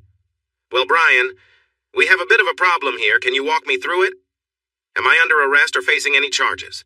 I asked, trying to see if I needed a lawyer. Not right now, the detective replied, shaking his head. Everyone is here, and we're interviewing each person separately. It's possible there could be charges, but it depends on what everyone says. What about Tim and Sonia? I asked. They're being watched by. He paused as he looked at his notes. Ms. Harper Other. Your sister? I nodded, feeling relieved that the kids were safe. Can you tell me what happened this afternoon? He asked, putting a recorder on the table. Is that okay? I nodded. I'd rather keep it casual and off the record. I'm willing to share what happened, but if you want to record it, I would have to talk more formally and I'd prefer to keep it friendly. He leaned back and looked at me for a moment. Okay, casual for now. So, Brian, what happened? He put the recorder away, and I took a deep breath to gather my thoughts. Since that important day in New Farm Park, my life had changed a lot.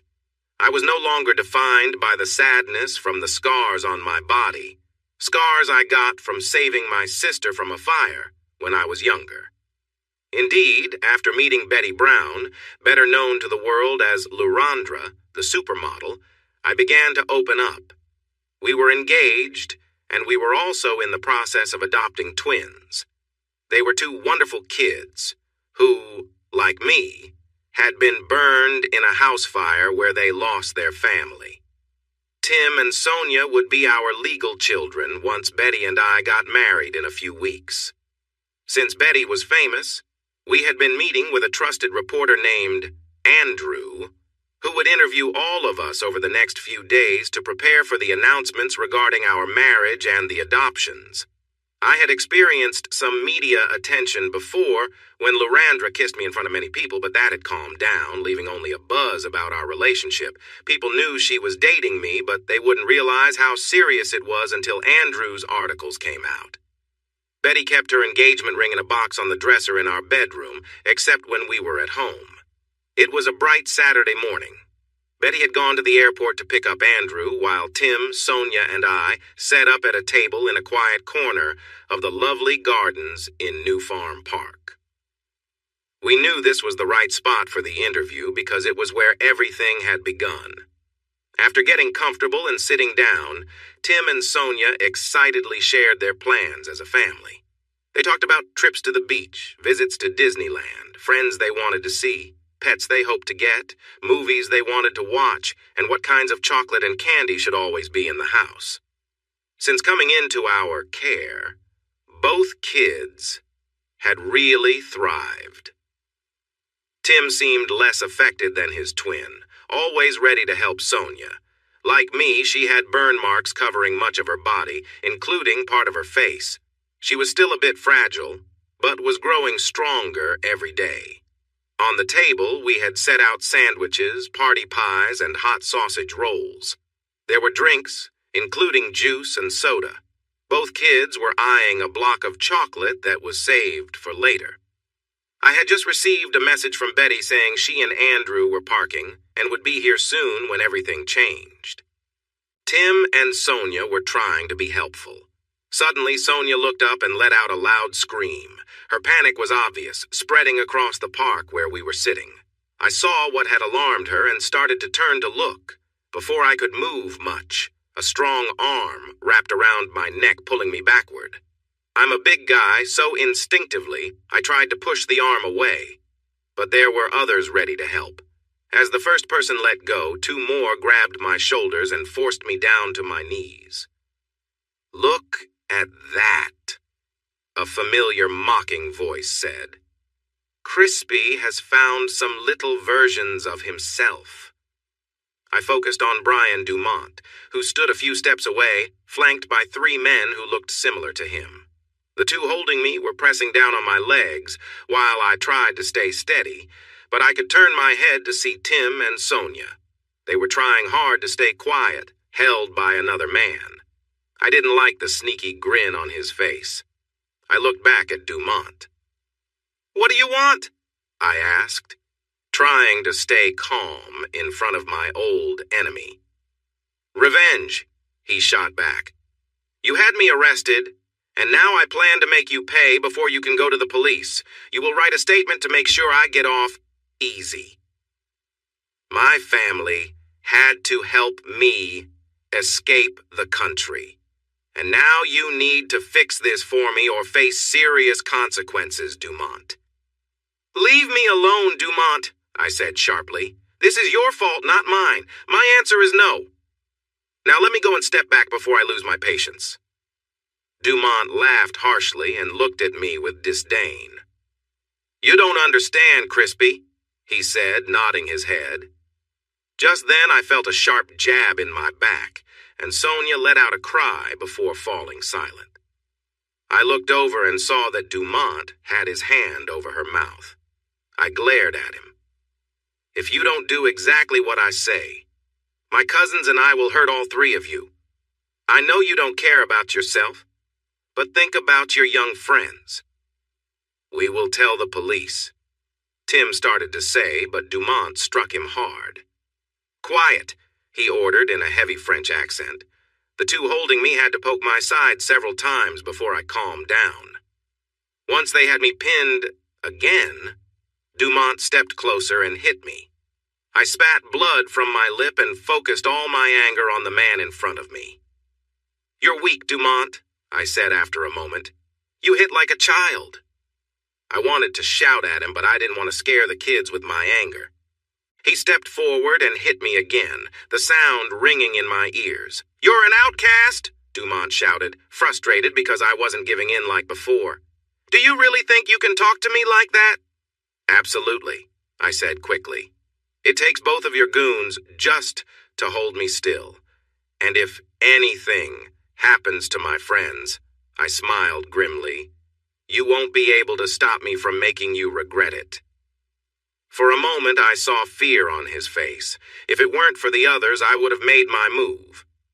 I wasn't a fighter, but I was much bigger than Dumont. I probably could have broken free and done some damage if it weren't for the guy near the kids. Dumont composed himself again. "So just do what I say, and they won't get hurt," he attempted to assure me. But I didn't believe him at all. "I can't trust you, Brian," I replied, using the name we shared. "You know my words mean nothing in a French court. Besides, the charges didn't come from me. They came from Lorandra." He sneered and got close to my face. I could smell cigarettes on his breath. "How does it feel, Crispy?" he said with a smirk. "Once again, I ended up with the girl you liked, and wow, she was amazing in every way.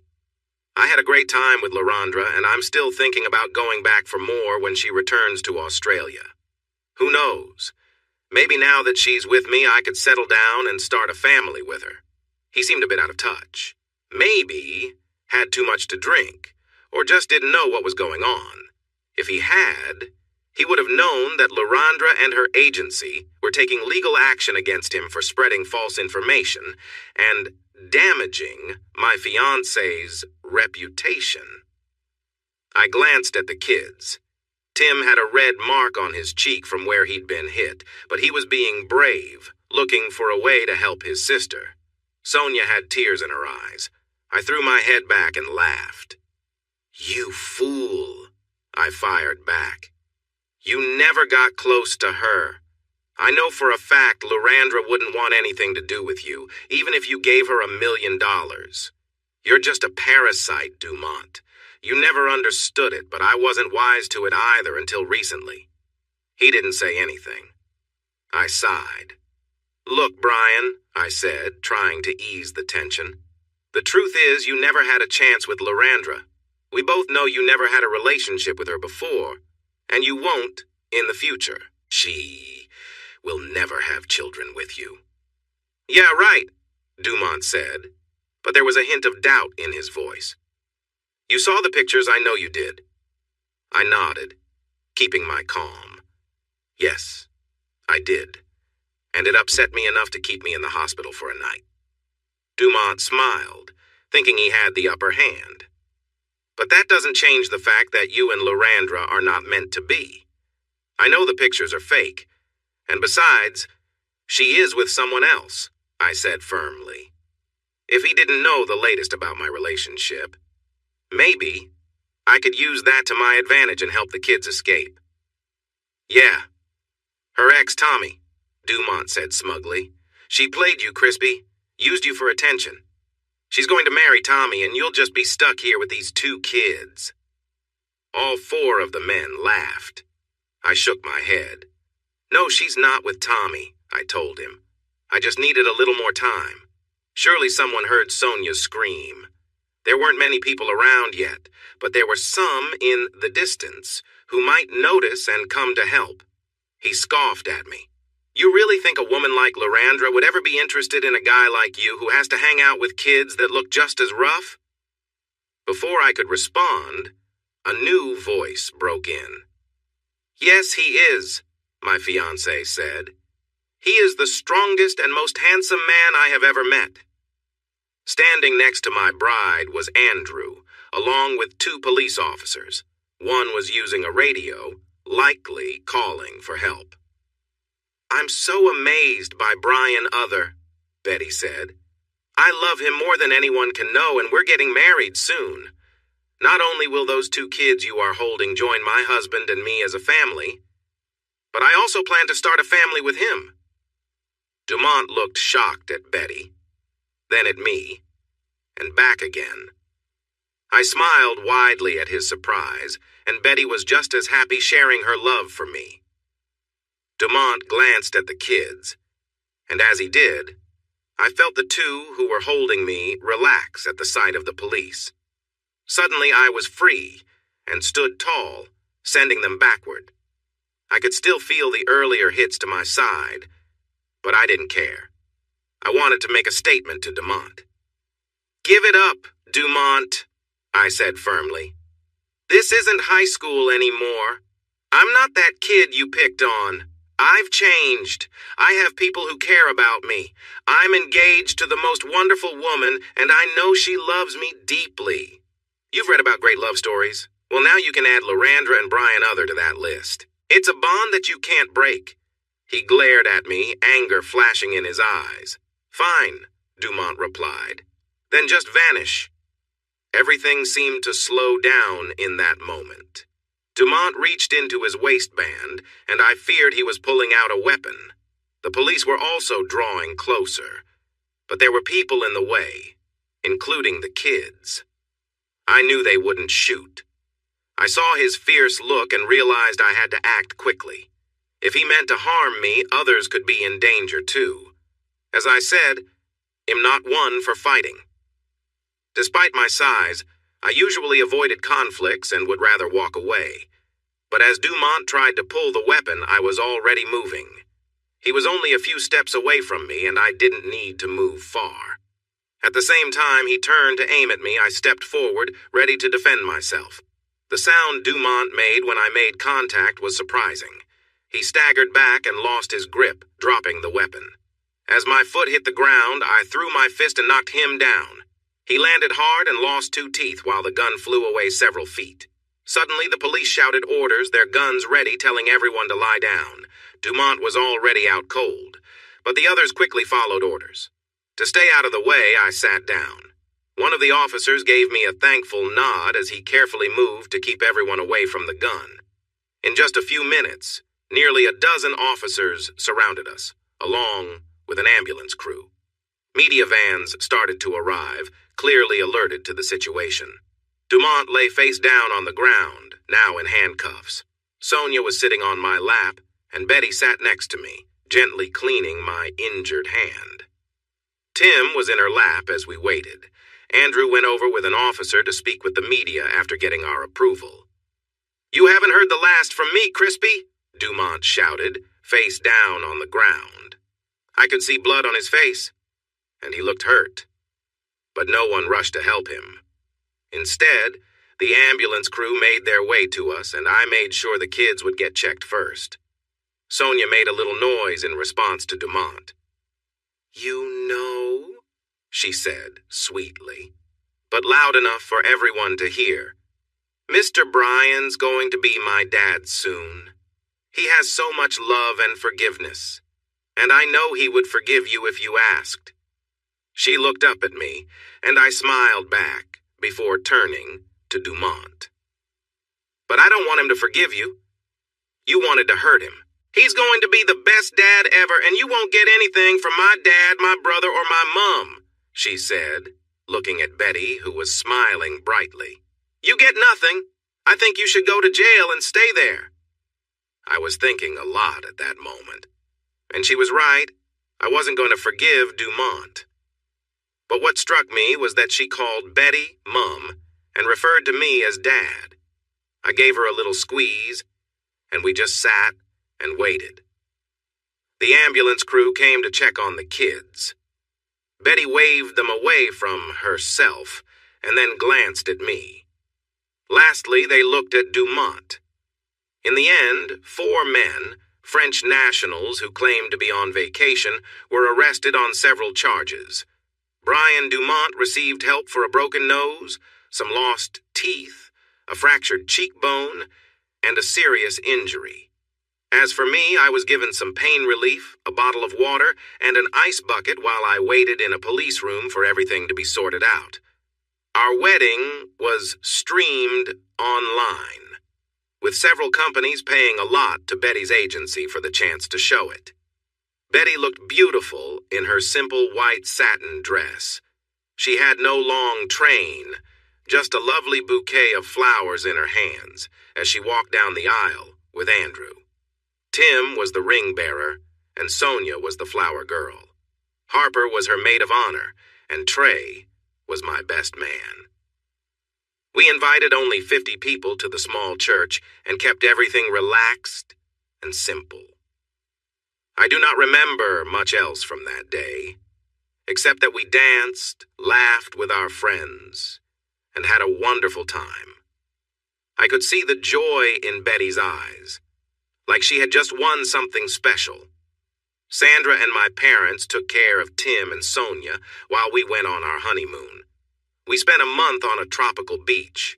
For the first time, I spent most of the trip without a shirt. The hotel staff were very polite and never asked about my scars, nor did they mention the happy noises from our beachside bungalow. When we returned home, our adoption paperwork came through the next month. By then, the kids were already calling us Mom and Dad after our fun day in the park.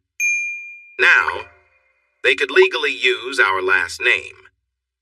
6 months later, when Betty got pregnant with twins, we were all so excited. Almost 9 months later, George and Pris were born, and Lorandra decided to leave professional modeling.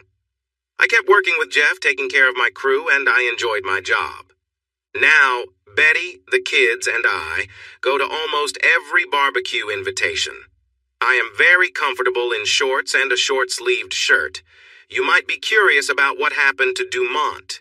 He and 3 cousins are now serving 6 years in an Australian prison. When they finish their sentences, they will be deported, and Dumont will still have to deal with charges back in France for his earlier actions. I hope he faces serious consequences, but he is no longer my concern. I have my family, and my love for Betty grows stronger every day. 12 years later, I am walking my daughter down the aisle. Sonia looks beautiful in her gown, which is actually Betty's gown, passed down proudly by her mother. Sonia is marrying Tony, the captain of the local university's football team. They went to high school together. One day, some of his friends were making fun of Sonia because of her appearance and scars. He stood up for her, and he says he fell in love when she looked at him and gave him her special smile. At first, I was a bit nervous.